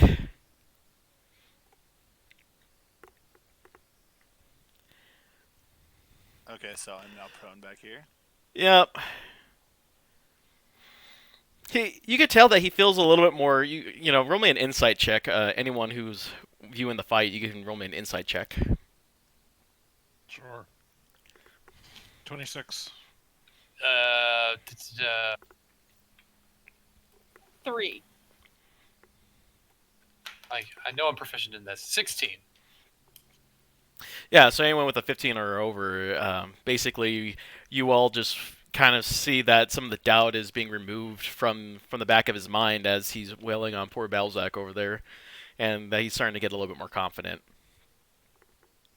I'm going to cast Minor Illusion to make it look like I'm holding a box of popcorn, and while I'm still floating in the air, just like cross my legs and watch. It's not where I thought this was going, but I like it. Okay. Mine's sharing, and I just got on the ground and. I would, but it's an illusion. Yes, but it's for the effect. All right. So for my turn, I'm going to kind of hail him while I'm laying on the ground and be like, all right, calm down here for a second. No, hit it some more. That really fucking hurt. Fuck you. Have him break the stone now. You're not going Throw for the him back into of the the head. The Achilles Fontanelle. Yeah, that's what it is. What's an Achilles? I don't know. I'm not sure you guys realize how much that fucking hurts. I don't know if you Anyway, realize how much it shut hurts to be up. bathed in magma. It's your He's right turn. behind you. Anyway, I'm going to forfeit because I can't take another one of those. So all he needed to bring back his "I'm gonna save the Earth Realm" swagger was just to beat one stranger in a fight. Oh no, he still has a lot of doubt. It's just that you guys are finally convincing him that there's actually something to his flair, that he isn't just all show. So you made some headway, but it's still gonna take some time to convince him otherwise. Actually, you might have to go and fucking die. I had to do it in the first room. It's somebody else's turn. And in total fairness, I'm not the one who knocked him out in one hit and just shattered what little confidence he had. All right, but Mr. Kang, I'm gonna fly over here. But you saw the way that you were able to dispatch my companion here. I think that with what you've done now, why don't you try see if you could break the stone now? Yes, by all means. He does still have inspiration. He Yep. still has inspiration. All right, he's like, the stone one. You mean this one here? Okay. All right.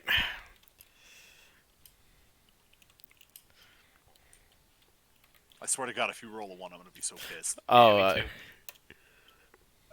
Close enough. 3. what was it? But Yep. inspiration. Yep. Was it D6. just a D6? Oh yeah, because you're not. You're not. Okay. Yeah. He basically he winds up, and yeah, sure enough, the brick breaks. Although it wasn't completely clean, it still got the job done, and he's starting to feel like his old stuff's like, that's much better. I used to be able to do this without any problems. Before this whole talk of tournament business started, the monks are all kind of just now looking at each other with a slight smile on their face. They're like, finally, we're getting somewhere. Argus, can you inspire him some more? No. But I can help somewhat. So you seem to be a fine, strapping, strong young chap. I'm sure that you can feel the energy and the strength flowing through you, and have that the energy that you might need to be able to take out the last one. And I'm gonna cast Enhance Ability on him for full strength. Oh, nice. All right. And that's just advantage on strength checks, essentially. So I gave him bull strength has doubles his carrying capacity, and he has advantage on strength checks. Okay, so roll 1 and roll 2. Oh yeah, he completely crushes the metal one after, it just, even Lore kind of just cringes a little bit at the fact that, he just saw, a nice thick slab of metal just completely get, not bent, but like just get wailed on as if a hammer, like a giant hammer came through and just busted that thing. It crumpled like a tin can. Yup. He's like, he kind of just, he looks at his fist, he's like, maybe there is something to this after all. And the monks just kind of breathe a sigh of relief. He's like, oh, he looks like he's got his confidence back at least. So, everyone, listen to this. You saw right here that your champion of the Earth Realm is one of the best, strongest combatants that you've got. He bested one of my most martial companions in single combat in just 2 attacks. He destroyed the stone and the metal in front of you, and with the help of his friends, the training that he's received here from you lot, and with the backing of one of the greatest performers in all of history, I'm sure that he'll be able to go out there and just knock them all dead. And I'm going to use enthralling performance on Liu Kang and 3 of the other guys. Hell yeah. I should have led with this. So choose 4 creatures that have watched and listened to you perform for 1 minute. Each target makes a Wisdom saving throw DC 14 and is charmed if it fails for 1 hour. And like it sees me as a rabid fan of mine, and it's like sees me as famous and super awesome. Well, Liu Kang passes. Damn. Boo. Damn. One of the monks is like, oh yeah. Boo. Oh no. Alright. Well, I got 2 of them. They're gonna help hype him up. Quick, go hype him up! Yep, alright. So, these 2 guys talk about how the fact that, one who can bend, metal and break bricks can easily break a person, and that to always keep a calm, a sense of calm serenity in oneself, and nothing's impossible, and blah blah blah. You have them saying that, but in my head, they have turned into like otaku Japanese fangirls who are like squeeing over him because they were ordered to by their idol. Oh, Yeah, see, God. I'm picturing like Backstreet Boys fangirls just like fangirling over him. They're oohing it at him like hard. No offense, but could I get a little help here? Yeah, the monks look at it as like, oh, that really did hurt, didn't it? This one just You tosses. hit me with 36 points of damage in 2 rounds. Yes, that fucking hurt. And that wasn't even a crit. What the hell is a 3d10 kick? He's the Mortal Kombat champion. What the hell do you expect from him? Yeah, he beat the Johnny Cage, I'll have you know. The ghost who couldn't break a wooden bench. We were not expecting much. Did somebody hear something shiny?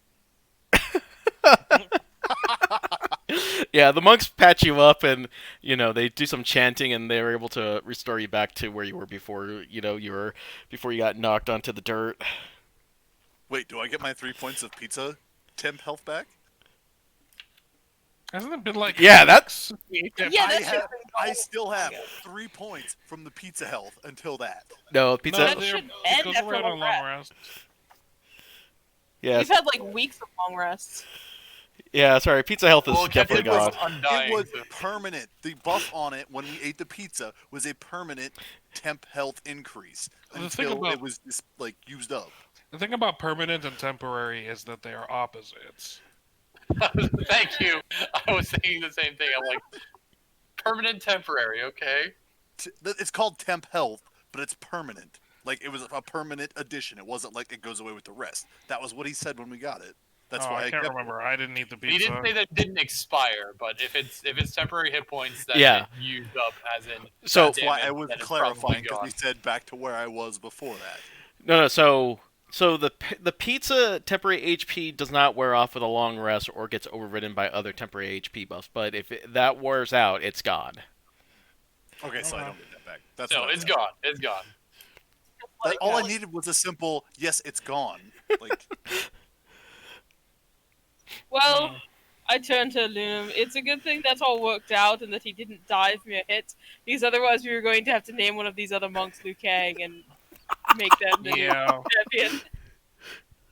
just out of curiosity, sorry, this is completely out of there. How much health does he have? Oh, you don't want to swear- know. You're right. I don't think I do. 734. I knocked him out, and then I healed him for 8 HP, so you should have been able to get him down. I'm assuming that he doesn't have like 40 health and he has more like 70 or 80. Yeah, yeah. The reason why you knocked him out was just for added effect because of the fact that he was. The way I like to do it is that if you can get behind someone in a certain situation, I'll let you knock people out without doing things because there's not really a great rule like there was in like 3.5 or other games where it's like you have to do X amount to knock someone out completely. So I'm just like, we'll just go with it if it makes sense story wise. So you accidentally sapped him. It was very Psyche K, where you just chop somebody and then they get knocked out. I've been meaning to watch that show. It was. It's amazing. The first season was great. Like the dub was good on it, but then like it got bad. That's okay. Yeah, it's fine. We're good. All right. So yeah, you're back up to your regular full HP, and it seems like everything here is you can feel the atmosphere in here getting back to lighter, like you got when you did Johnny Cage and Sonya's little choral. You got them back up to normal, so it's basically you feel like, hey, we did a good thing here. Wait, Can I? Technically, didn't we get an even better outcome down below with the Sub-Zero thing? No. How? Okay. Hear me out for a second. We put the evil brother in power. Yeah. Evil brother gets killed. Other brother comes in, takes over. Nobody else dies. We got rid of the evil brother via a separate means. Sector died. Yeah, but fuck No, that he guy. didn't. He's just He holding did. on He the did. floor now. I have a feeling that probably would have happened regardless. If you were Just saying. if you did it a different But way, anyway, my point being is that I mean, you put Sub-Zero's soul to rest knowing that his clan's in good hands again, but the way that you approached it still put some doubt in his soul as to if there was a better way. So you still put him at rest, but he will sit there and contemplate if there was something better. But he's good, just like Scorpion. There was something better for him good. He too. could feel like that for being an ignorant bitch. That's fine. But we still managed to accomplish it. And now the shinies. Yes. Well, oh wait. Move out of the way. I took 2 kicks for that.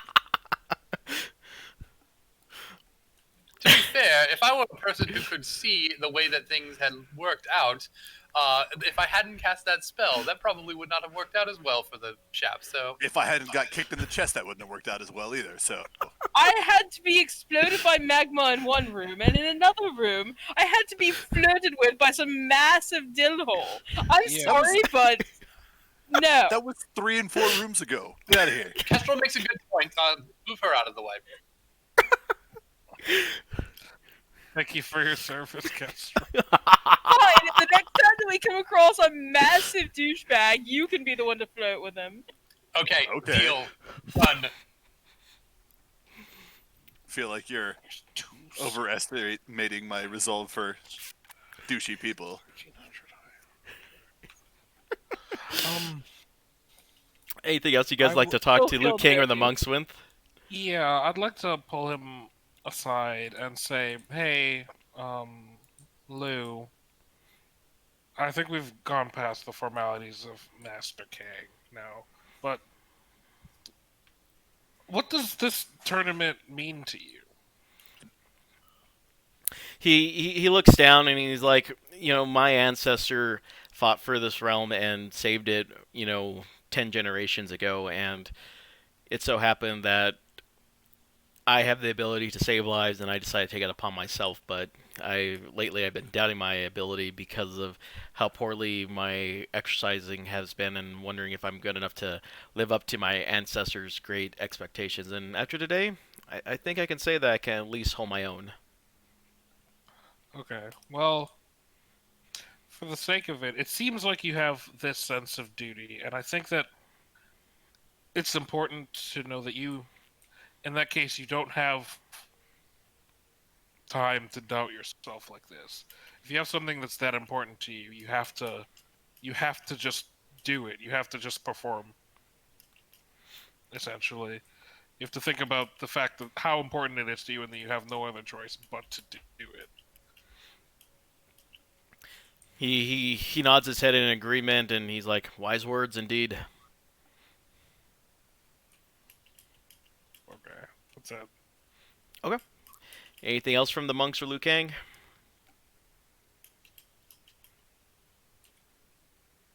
I'm good. Okay. To treasure. Oh, good.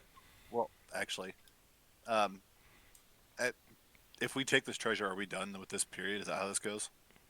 Uh, you can always go back in and talk with the group. It's not like it's not like the instance fades away or anything. It's just nothing progresses really past this Okay, point. that's fine. We'll do loot first. There's something I want to do, but that's fine. Loot Okay. first. Are you going to get back in there and shatter his confidence? Because the No. thought that definitely did not cross my mind. Not after what I just took. Oh, well, it is a monastery, so I mean, monks don't have a whole lot of gold. So, um, 37 gold for each one of you. Gold rolls suck. Yeah. 8 platinum pieces for each of you.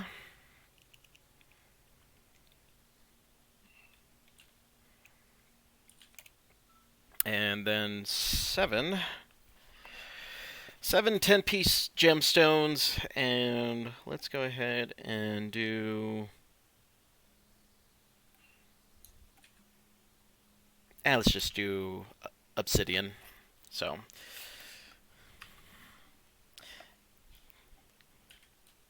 Wait, are you talking about like obsidian ore? no, obsidian gems, so just the glass. Oh,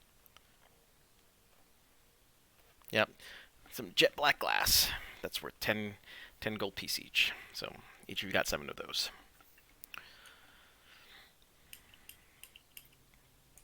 Oh, and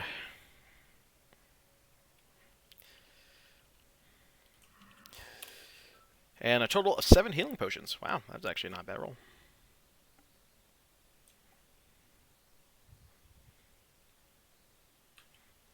that was 7 obsidian, right? Yep, 7 obsidian, and then 7 healing potions found in the chests.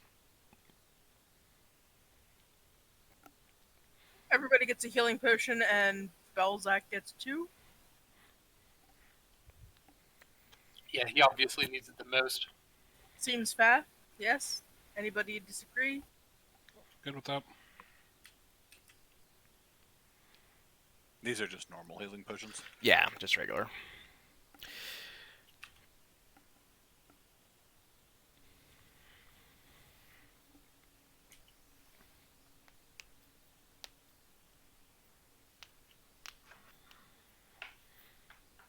Okay, so when this is done, I'm going to go back in really quick and talk to Liu Kang. Oh, okay. How in the hell did you fly through the air like that? He looks at you, he's like, well, all you have to do is pretty much center your energy and let it explode as you move, and the momentum should carry you.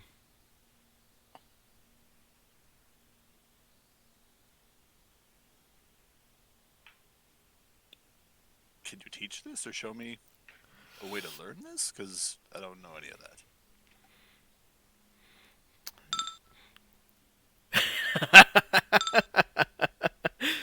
uh, that.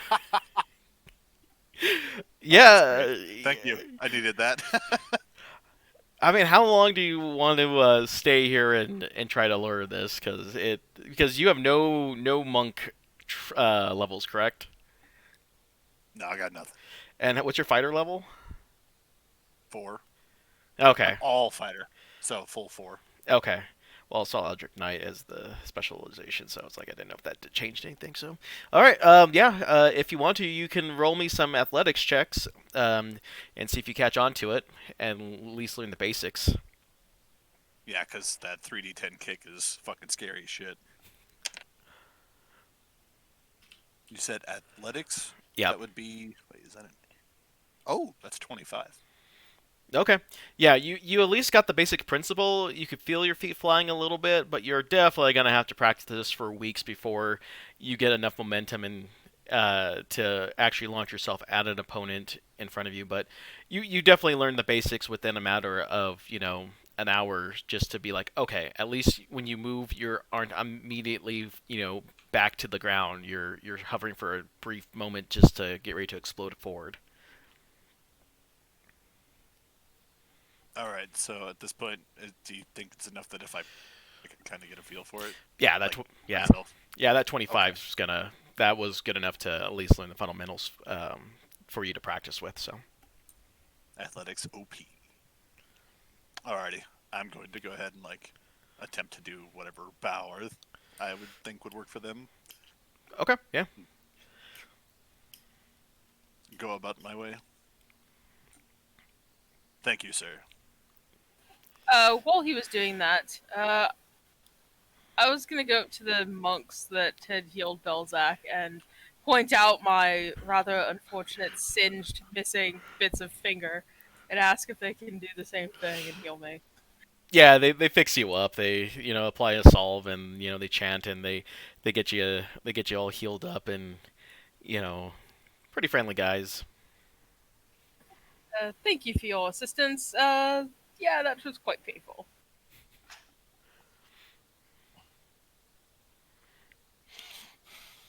All right. Anything else you guys like to do in this room before you head back to the center? There's nothing we see that we can investigate other than talking to monks, right? Yeah, I mean this room was bare bones. It's just monks, plants, pawns, and a fighter. Actually, do we have water skins that need filled? Would that be a good place to fill these? Yeah, I mean Oh yeah, that's right. We had to empty them all out in the fire room. I forgot about that. yeah, the monks show you a fountain that you guys can fill up your water sacks with, and it's clean, pristine, cool water. Bam. There you go. Never know Good when you'll be call. trudging through magma again. Yes, that was deeply unpleasant. Well, shall we return to Thunder Guy? I mean, Raiden. Sounds fantastic. Because he's plastic? Oh God. What's plastic? Come on, Barbie, let's go party. Yes! That was worth it. Track Lunamova. Okay, You coming, Lore? got him. I was more patronizing him for the forward kick thing, but You know, as soon as you enter the room, Raiden has a smile on his face. It's like, you guys did great. Apparently not good enough in that frost room. You have at least put Sub-Zero and Scorpion Souls to at least know a sense of peace, and that's all I could ask for. Some of them more than once.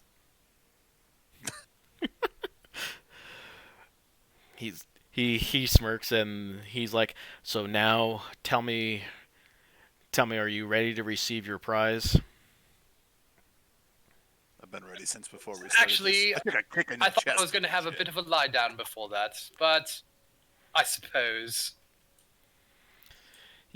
You see him start glowing, and you see electricity, essentially lightning pulsing through him, and then he raises his hand to the sky. There's a huge amount of lightning that, thunders into him, and then he points his hand to all of you in the room, and he basically shocks all of you, but you don't feel a sense of pain. You just feel a slight tingling, and your hand just moves forward, and you see, a small amount of lightning in a shape of a key. Wait, we all got thunder keys then? Is that what I'm understanding? He looks at you. He's like, "This is only half the charge you need to open up the Thunder Gate. You'll need to confront the other Thunder God, and essentially get his blessing as well for it to be powerful enough to open the gate." So it's What do you not know? even. Good. Where's this other thunder chap? Also, where's the gate? Yes, we know nothing of this. He basically tells you that there are 4 gates that are around Nerdy Sanctum, and that once you possess the full key, that you can open up one of the gates and potentially undertake another challenge to usher in the clue that you'll need for the second gate.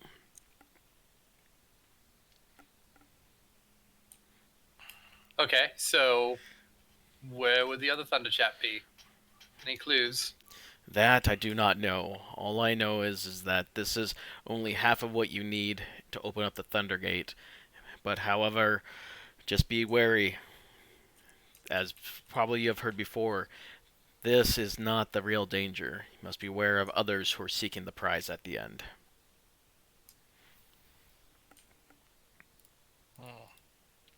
I mean, I'm fairly confident we're ahead of everybody, but that's just me. So, where is this gate? He said that the actual gate is just on the western edge, or sorry, it's on the southern end of Nerdy Sanctum. That being the whole island, correct? No. So the Sanctum itself is a large castle that's sitting in the center of the island. That's just north of Okay. Platea. So west of, pretty much a little bit northwest, northeast of your guys' current position. Okay. So I reiterate again then. Did we all get, like, thunder keys? Yeah, you guys all have a half charge thunder key that is in your hand, and you guys can put in your Alucinato bags that you were given early on, since those are also bound to you. So, Raiden, this key, we only need one key to work, correct? That is true, but if you all wish to undertake the challenge, you'll all need to use your own individual keys, for it's only one entry per key. What is the challenge? And if they're only half charged, couldn't we just put 2 of them together? That's a good point. We could just have 3 people do it. He looks at you, he's like, no. I gave you the charge of positivity. You need the negative charge to go with it. Belzak's right there. I mean, come on. It is a lot of negative energy. That was good. You guys really have yet to see me mad.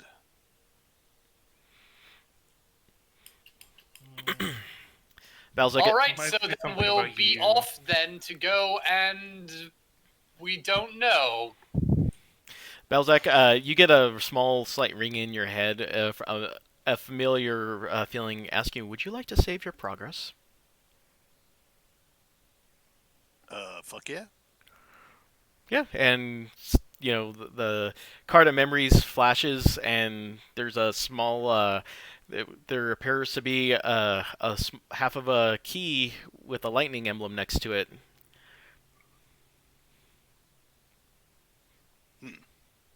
Interesting. Thanks, Thunder, dude. I'm gonna kind of like flash the card and then. I'm assuming we're done here then. He looks over to Lore, and he's like, "You did you were the only one to not receive anything here, but fortunately for you, I have your prize. For not forcing me into combat, I shall bestow upon you something slightly useful." So he sends another charged lightning into Lore, and Lore stammers for a second, and basically Lore now has the ability to, on his attack rolls, to discharge discharge a small amount of lightning in his weapon strikes that adds 1d4. Can only be used once per combat though. Nice. All right. Did I get Kestrel something in this dungeon? Can't remember. No. No. Okay, so Kestrel and Tatanka are the only two. All right. Kestrel, upon seeing Lore kind of getting a little bit of a charge, you kind of draw some inspiration upon yourself, and your green flame blade. You think about the fact that you got lava and that heat, that intensity. Um, you will also be able to unleash a intense burst of heat on one green flame blade strike that will add 1d4 burning damage to your attack. For combat, like the lightning thing? Yeah. And is that just on the person she strikes, or everything? On the person she strikes. Yeah, because I was going to say that hits 2 people. Yeah, that's why I was clarifying. Yeah. Yeah, it's a good call. Did we give Tatanka something? No, the last thing she got was taunt. Okay, and then Tatanka will. Let's see here. I guess I can just give her an energy projectile that she can pick off of Sonya. We didn't really get to see Sonya to really do much of anything, so in light of that, Tatanka on a successful weapon strike can just deal 1d4 energy damage once per combat. There. That way, everyone gets something cool out of the Mortal Kombat dungeon. Neat. Yeah. All right. Anything that you guys wish to ask Raiden, or or any last perusing through the archives here? When we were checking, there was nothing else other than just basically 90s reference, movie stuff here. Well, you guys didn't really do that because you guys rolled so high, so you guys just kind of got to the point of unlocking the dungeon. So if you guys wanted to look for any other miscellaneous information or anything that sparks your interest, you guys can let me know and you guys can roll some investigations for it. That's not entirely true, but okay. As far as Lunum goes, this area stresses me out a lot. So I'm not going to contribute to us staying here longer than we need to.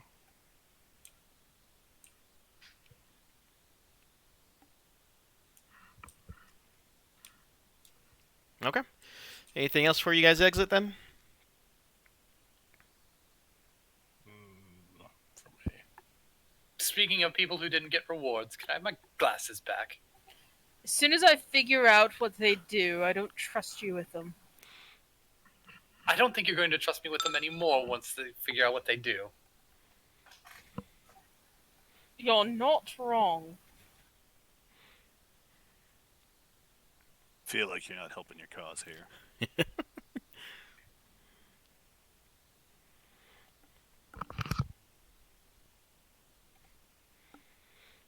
So are we staying here to look at more things, or are we moving on? We have no hint as to where some other Thunder God could be. We have no clue. Weren't we supposed to be looking for some sort of anvil or something, too? Anvil? Tatanka seemed keen on that. Oh yes, there was something to do with her people. Yeah, the anvil pieces. And then don't forget, Belzec still has his item that he needs to smuggle or find and smuggle. Yes, I remembered when we got out of here. I was going to worry about that. Okay. Okay, well, if there's nothing else for Raiden, I'll take you guys back to the market map then.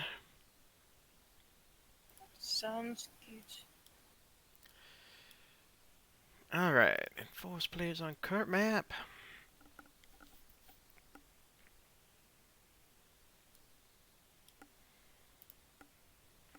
And current view. Alright, we all back on the market map then? I believe so. Alrighty.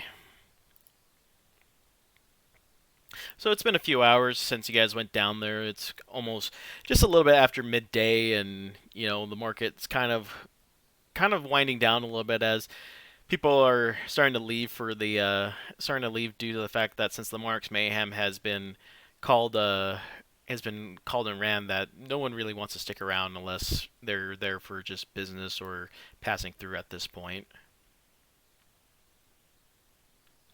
Weren't there 10,000 people here yesterday? Quick question: weren't we in like a time dilation when we entered that dungeon? I thought that was brought up. Nope, that one was not. Oh, never mind then. I must be remembering wrong. I didn't write that down, so.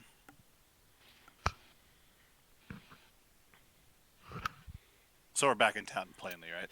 Yep, you guys are back in town. Essentially, you guys are coming down the steps from where the Coliseum is. The the owner of Dining Out has come by and looking for you guys, and he's like, "Ah, been wondering where you guys are. Your mail's been piling up." Looks over to Tatanka. It's like you want.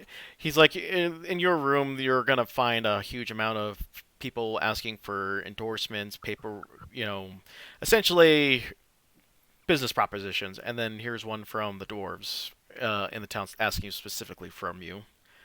He looks over to Kestrel and Argus, and he hands a letter off to you guys. Someone named Billy Gruff or something or another wanted this one sent to you guys, and then he's like, "All right, I did my job." Goes back into the inn. Public service in this city is remarkable. You're not kidding either. All right, I am going to go. You on would think the that search. he would show a little bit more deference to the people who pretty much single-handedly won the tournament of the whole thing that was just, again, brought 10,000 people to this town not one day ago. This whole place is rather wonky. I think People less are of dicks. this like an island that I'd like to be on, but here we are. Anyway, I'm going to go and take a moment to figure out what these glasses do before I give them back. Okay. I'm gonna go find a quiet spot, maybe back at the end of my room or something, and go cast Identify. Okay. While I'm doing this, does anybody else need anything checked? That's a no. Alright, All right, just the I'm not glasses. leaving her side. He doesn't want them leaving his sight. Literally. All right. Well, while that's going on, who was the person that we could get the bracers from? That's back in the other And, town. back in the other, yeah. Oh, okay. Never mind. Well, then I am going to. Is there anybody that looks around here? I guess never mind. I'm going to approach Bruce over here, Okay. and I'm going to inquire about anybody that might have like mysterious curios or anything of the sort. Just to clarify with the bracers, they are like regular +1 bracers of defense, right? Right. I think I misspoke last week when I said that they were +2. They were just the +1s. Well, the reason I ask is because the only people who could use them then are like me and maybe Argus, because they require you to not be wearing armor.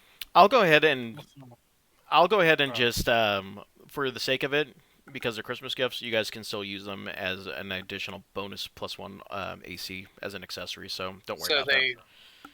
they behave as like a ring of protection or a cloak of protection that gives you just +1 to your armor class. Yeah. Okay. Basically, we're all like a mini Wonder Woman. Neat.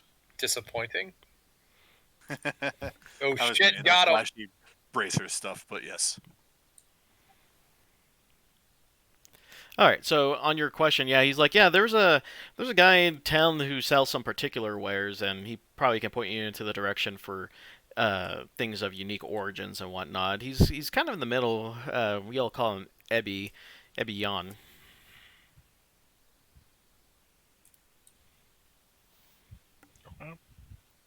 Thank you, sir. I appreciate that. And I'm going to head over to Ebion. Anybody that wants to join me is more than welcome to, by the way.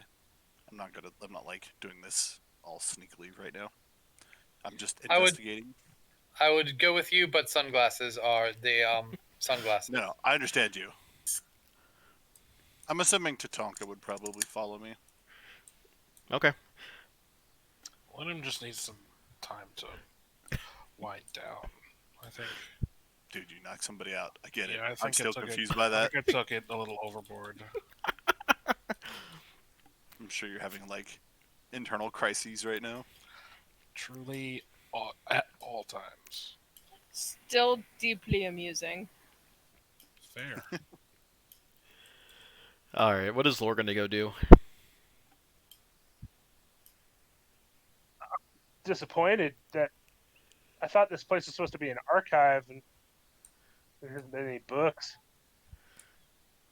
Oh, if you wanted to go and stay and research in the archives, you more than welcome to, Lore. No, I was just being facetious. I thought that was a.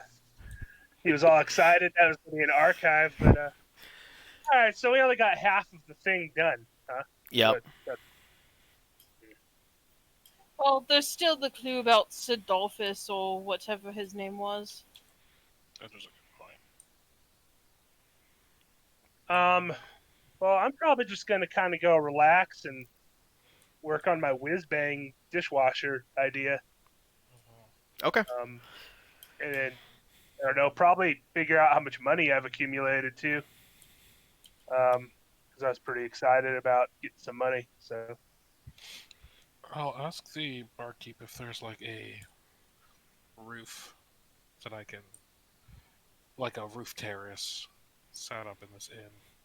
Yeah, he kind of tells you that on the second floor in the middle that there's a couple of different options. There's a like kind of like an atrium where there's some just plants and a sunroof that just kind of just lets in the stuff, and then there's some just open areas where they just have some just plants so you can just feel the breeze come in. So you got either a closed off option or an open air one. Um, I'm not gonna mention this to him, but none of those really sound like what I was looking for. So when I get to like the open air one, I'm just gonna climb up onto the roof Okay. and be under the moonlight and ponder. Okay. Yeah, that's fine. Under his existence of knocking out more or fake beings. Or just priorities. Sure. All right, so we'll go and start with the easy one. So with identify, Johnny Cage's glasses, and I will put this in tomorrow in D&D Beyond. But essentially, Johnny Cage's glasses protect any charm ability that relies on eyesight, and gives you advantage on those saving throws. They're also worth 500 gold pieces. So they just help prevent being charmed. Yeah, essentially. So anything that requires you to look at it. So if a spell requires you to look at someone and you have to make a roll on it, you get advantages on those rolls. Does that include illusions or just charm? Just charms. Okay. Well, not too worried about you having these. Have them back. Fantastic. Basically, they do what I can already do, but they're more limited because it requires sight. Cool, gimme. Have at it. You still look absurd. I'm okay with that.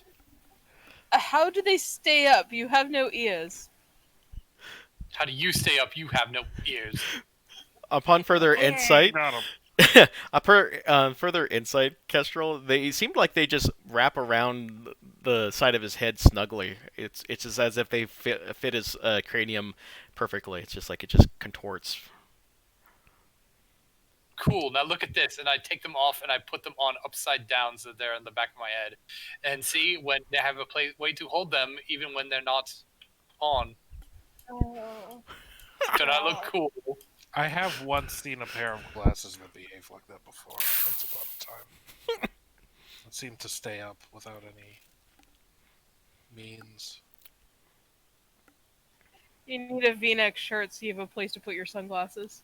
Also, I want to see if someone here will sell boat shoes. You both shoes on a tank top and chubbies. Oh god. I've heard of a This is thing terrible. called on this island called cargo shorts. It's a car. No, And where is cargo. it going?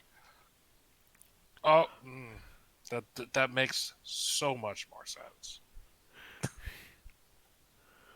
I do, however, actually want to see if I can find somebody who is who would be a procurer of gemstones.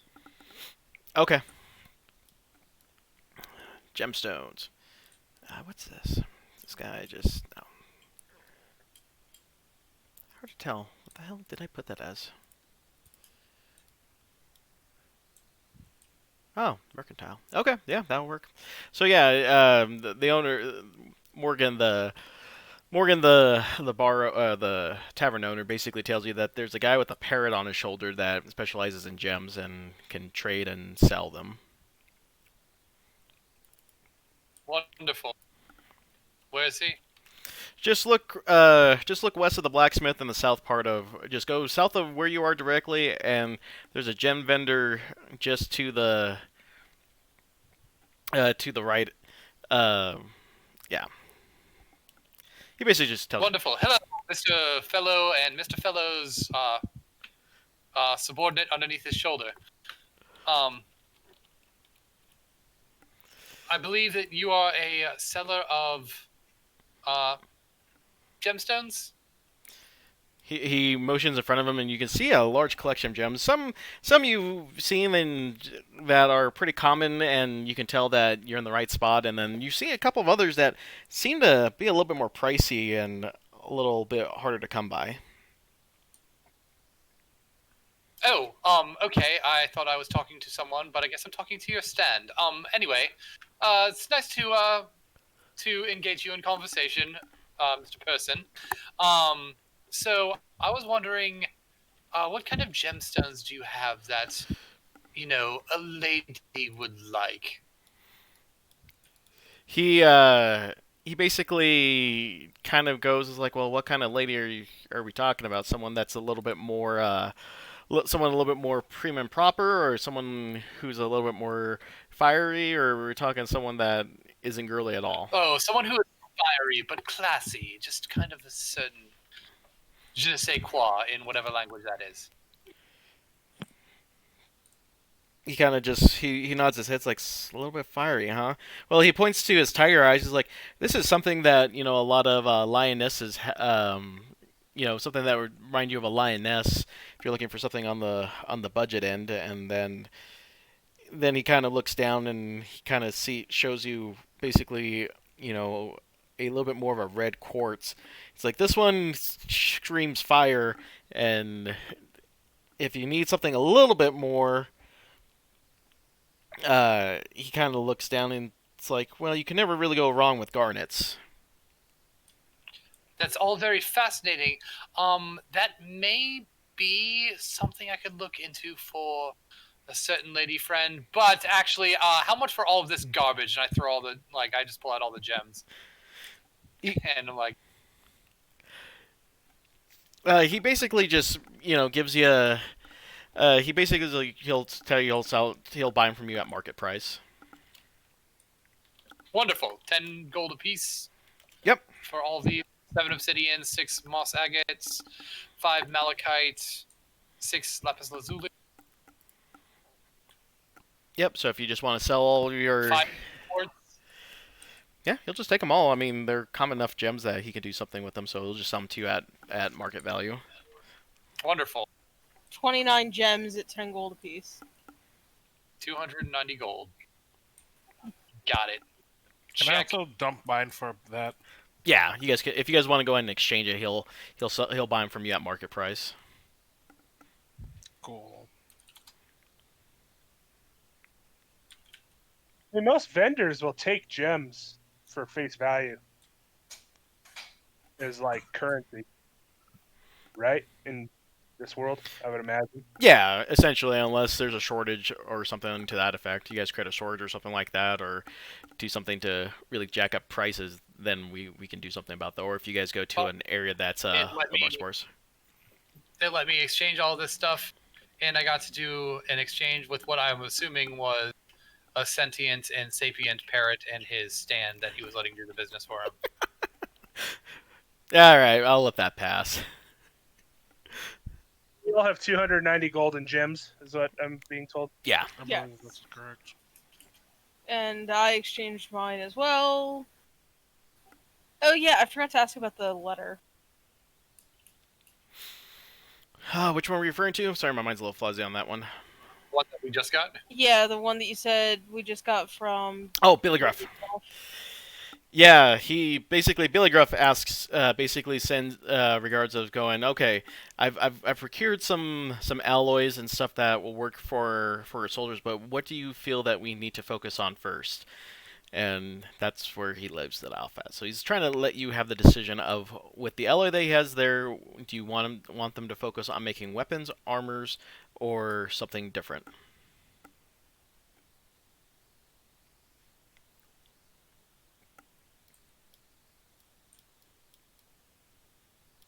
Um.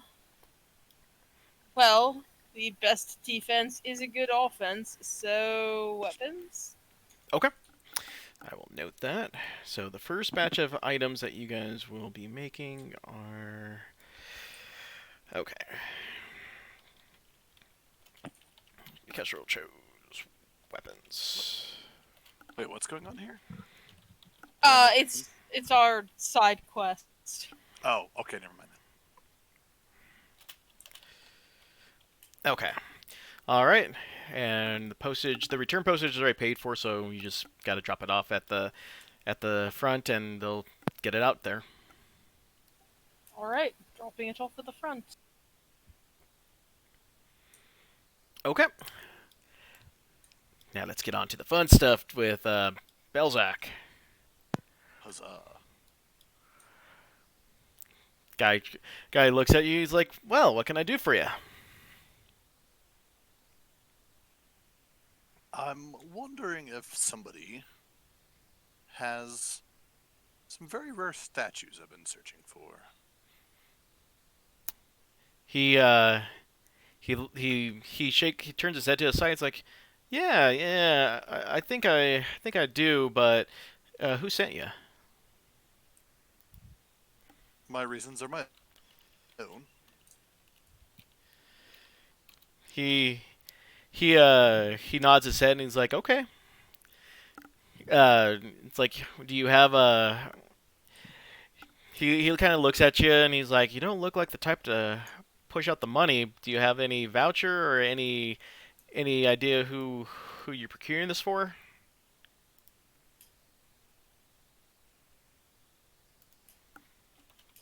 I'm not really sure what the complication is. I didn't realize I had to look a certain way to inquire about statues. He kind of goes like, do you even know what these things are? Pretty good idea. He kind of just looks at you and he's like, underneath his breath, like, look, kid, I'm gonna have caught you a solid. Get out of this business while you can. People go crazy for these items, and they're willing to kill for them because of how rare and exclusive the original 12 were. Trust me, you don't want to smuggle this stuff. Who said I was smuggling?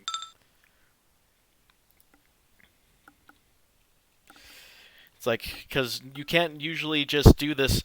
You can't go through normal channels with these. People get word, and then you have 100 people coming at you from all directions. It'd be kind of dumb for not trying to keep this on the down low. Right now, it's just between everybody here. Roll a persuasion So at check. this point in time, if any... Well, I was going to say, at any point in time, if this is discussed outside of this, I will know it's you.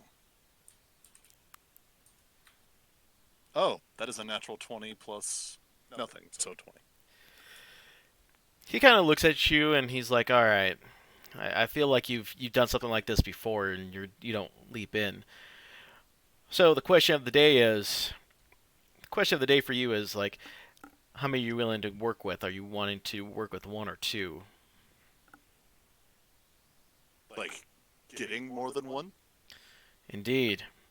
Technically, if you get both of the ones I have, it gets me off the hook, and I'm pretty sure your buyer's gonna, whoever it is gonna send me the money. Let's just say I'll procure whatever I can get a hold of. Okay. Need you to roll an insight check.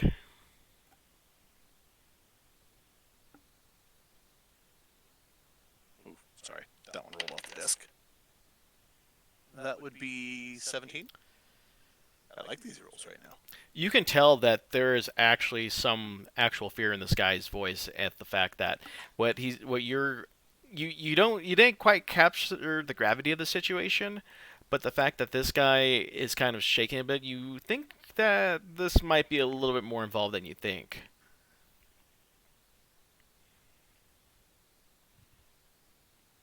I will, with that in mind, I will take that into note and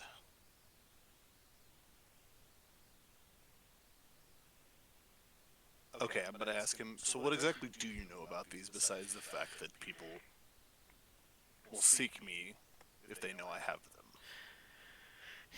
He's like, oh, so you don't know. He's like, well, not only do these things carry a huge price, but apparently if you don't collect the full 12, then there's a curse that's bestowed upon you. One that makes you go insane if you don't actually intend to, if you don't actually complete the quest of collecting all 12.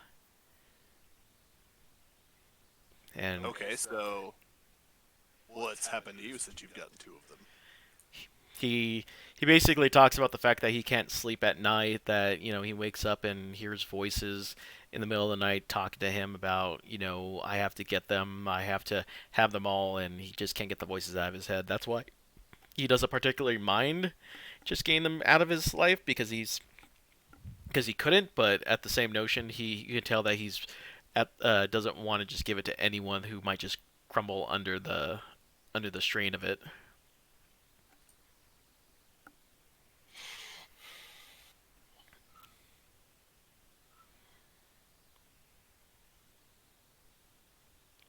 So again, he asks you, Oh, looking at this guy, do I notice him like being physically exhausted "Oh, then from this? yeah." Now that you hear his tale and you take a better insight on him, you kind of just go like, "Yeah, this." You basically just get this sense of, yeah, this thing will really take a toll on someone who isn't willing to put it all in. I guess he also mentions that people have sapped vast fortunes into collecting them all, and everyone, there's noble households that have fallen into ruin trying to collect even more than two of these things.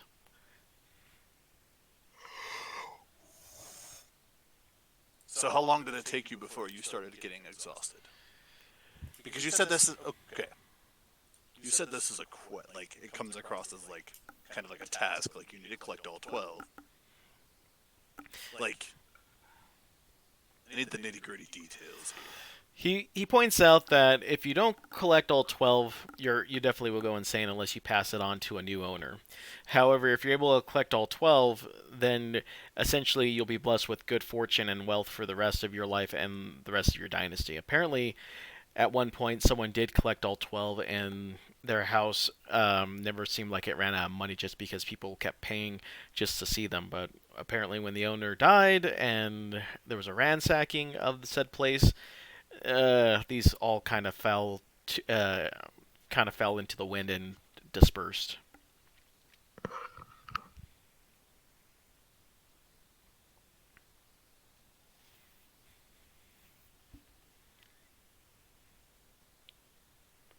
All right. Well, I'm still interested regardless. Um, so, given your current situation, what's it going to take to get them off your hands?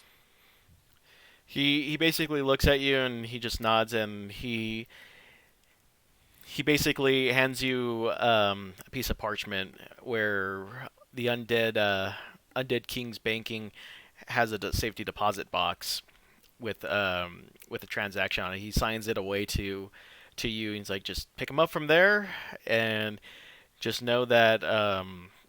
And then he gives you another piece of parchment for give this to whoever is actually buying it, whether it be you or someone else, and just make sure the money gets my way. Otherwise, these things have a terrible habit of disappearing and appearing in the original owner's hand. It's some sort of enchantment to ensure thievery is reduced to a certain amount. Okay, I have one question. Sure. So you acquired 2 of these. hmm I'm assuming you didn't acquire them simultaneously. This was separate transactions. He nods his head and saying that he was able to acquire one in an auction and almost blew his entire business out of his whatever profits he had for his business were completely blown away, and then the other one he happened on circumstance from a friend who was just looking to get rid of it for a measly 100 gold because he too fell into financial ruin. Okay, so when this happened and you got a second one, did the effects wear off for a little bit? He kind of doesn't really know because it happened. He basically just kind of he mulls it over and he's like, well, I did feel a little bit of peace for a couple of months, but then the voices started to come back, telling me that I have to find the rest.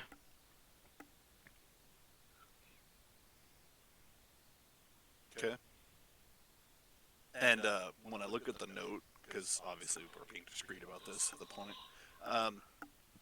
do I see the amount as to how much it is to pay him for this? Go ahead and roll me a investigation. That's not too bad. 16. After it's kind of weird because it's encrypted and you've managed to find the cipher, but you're not entirely 100% sure if you got all the numbers correctly. But you see that the 2 he has are both worth at least 7,000 gold, and the other one's worth 5,000 gold. Oofed.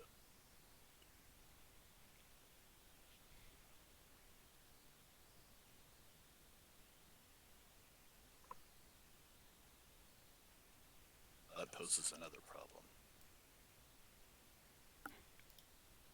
Kind of looks at you. He's like, "Well, what's the problem?" Oh, sorry, that was... Oh, it was internal. Okay. Yeah, sorry. I was debating on how to proceed from here. Well, thank you, sir. I will make sure that you get your money.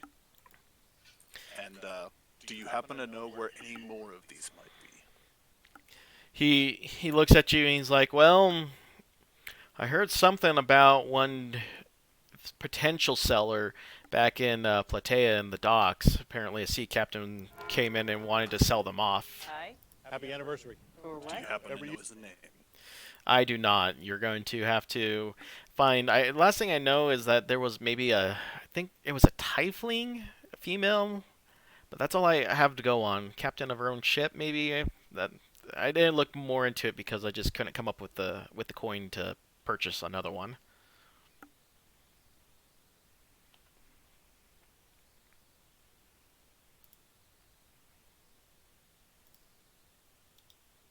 That's fair. Alrighty. Well, sir, I will make sure, like I said, that you get your money. Do I need to go talk to Mr. Moneybags over there or no? He's the representative of this branch, so he'd probably be your best. He'll probably be the one doing the transaction.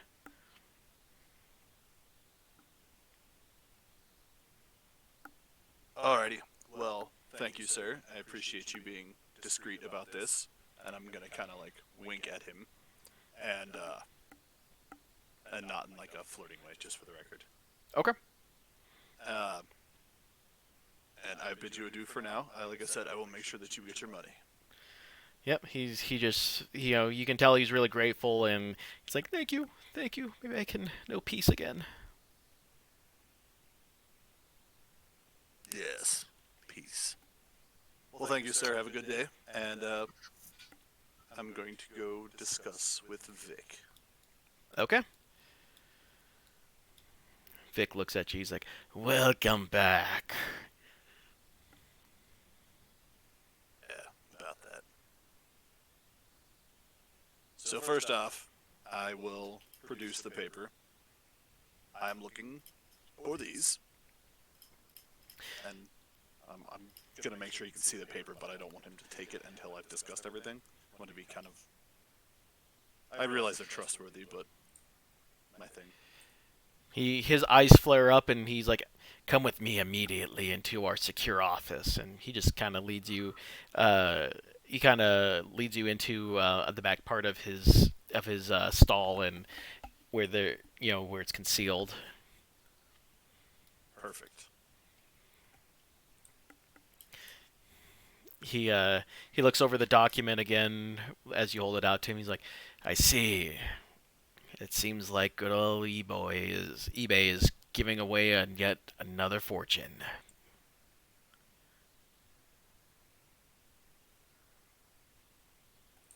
Isn't that Ebion, not eBay? We call him eBay for short. We find it hilarious that another mortal thinks it was a good idea to deal in cursed artifacts. I know how you feel about that. He What you're gonna find is really funny. First off, I kind of have an idea what this says, but how much are we talking as far as this transaction goes? he looks at you and he's like, "Well, you're not technically buying it. It looks like that there's a procurement document that will be handled on our branch on the other side to ensure funds are transferred properly. But the objects themselves are worth quite a bit of money. It looks like the two that you're looking at one is for this one is worth 7,000 gold pieces and this one's worth 9, if I'm reading this correctly." You are. Um.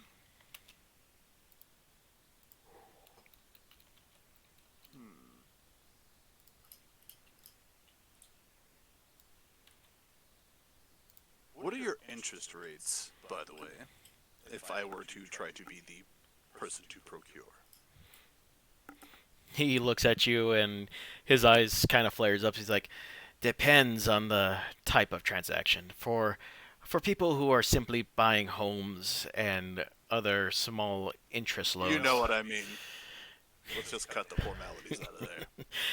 He laughs. He's like, "Of course.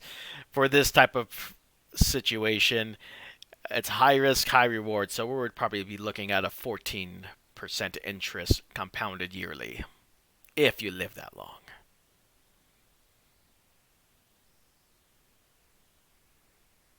Well, for the time being, I'm not going to complete this transaction. I don't want to start anything yet. I have some things to mull over. I'm sure you can fill in the blanks a little bit at least. But I will definitely be keeping in touch with you guys about this.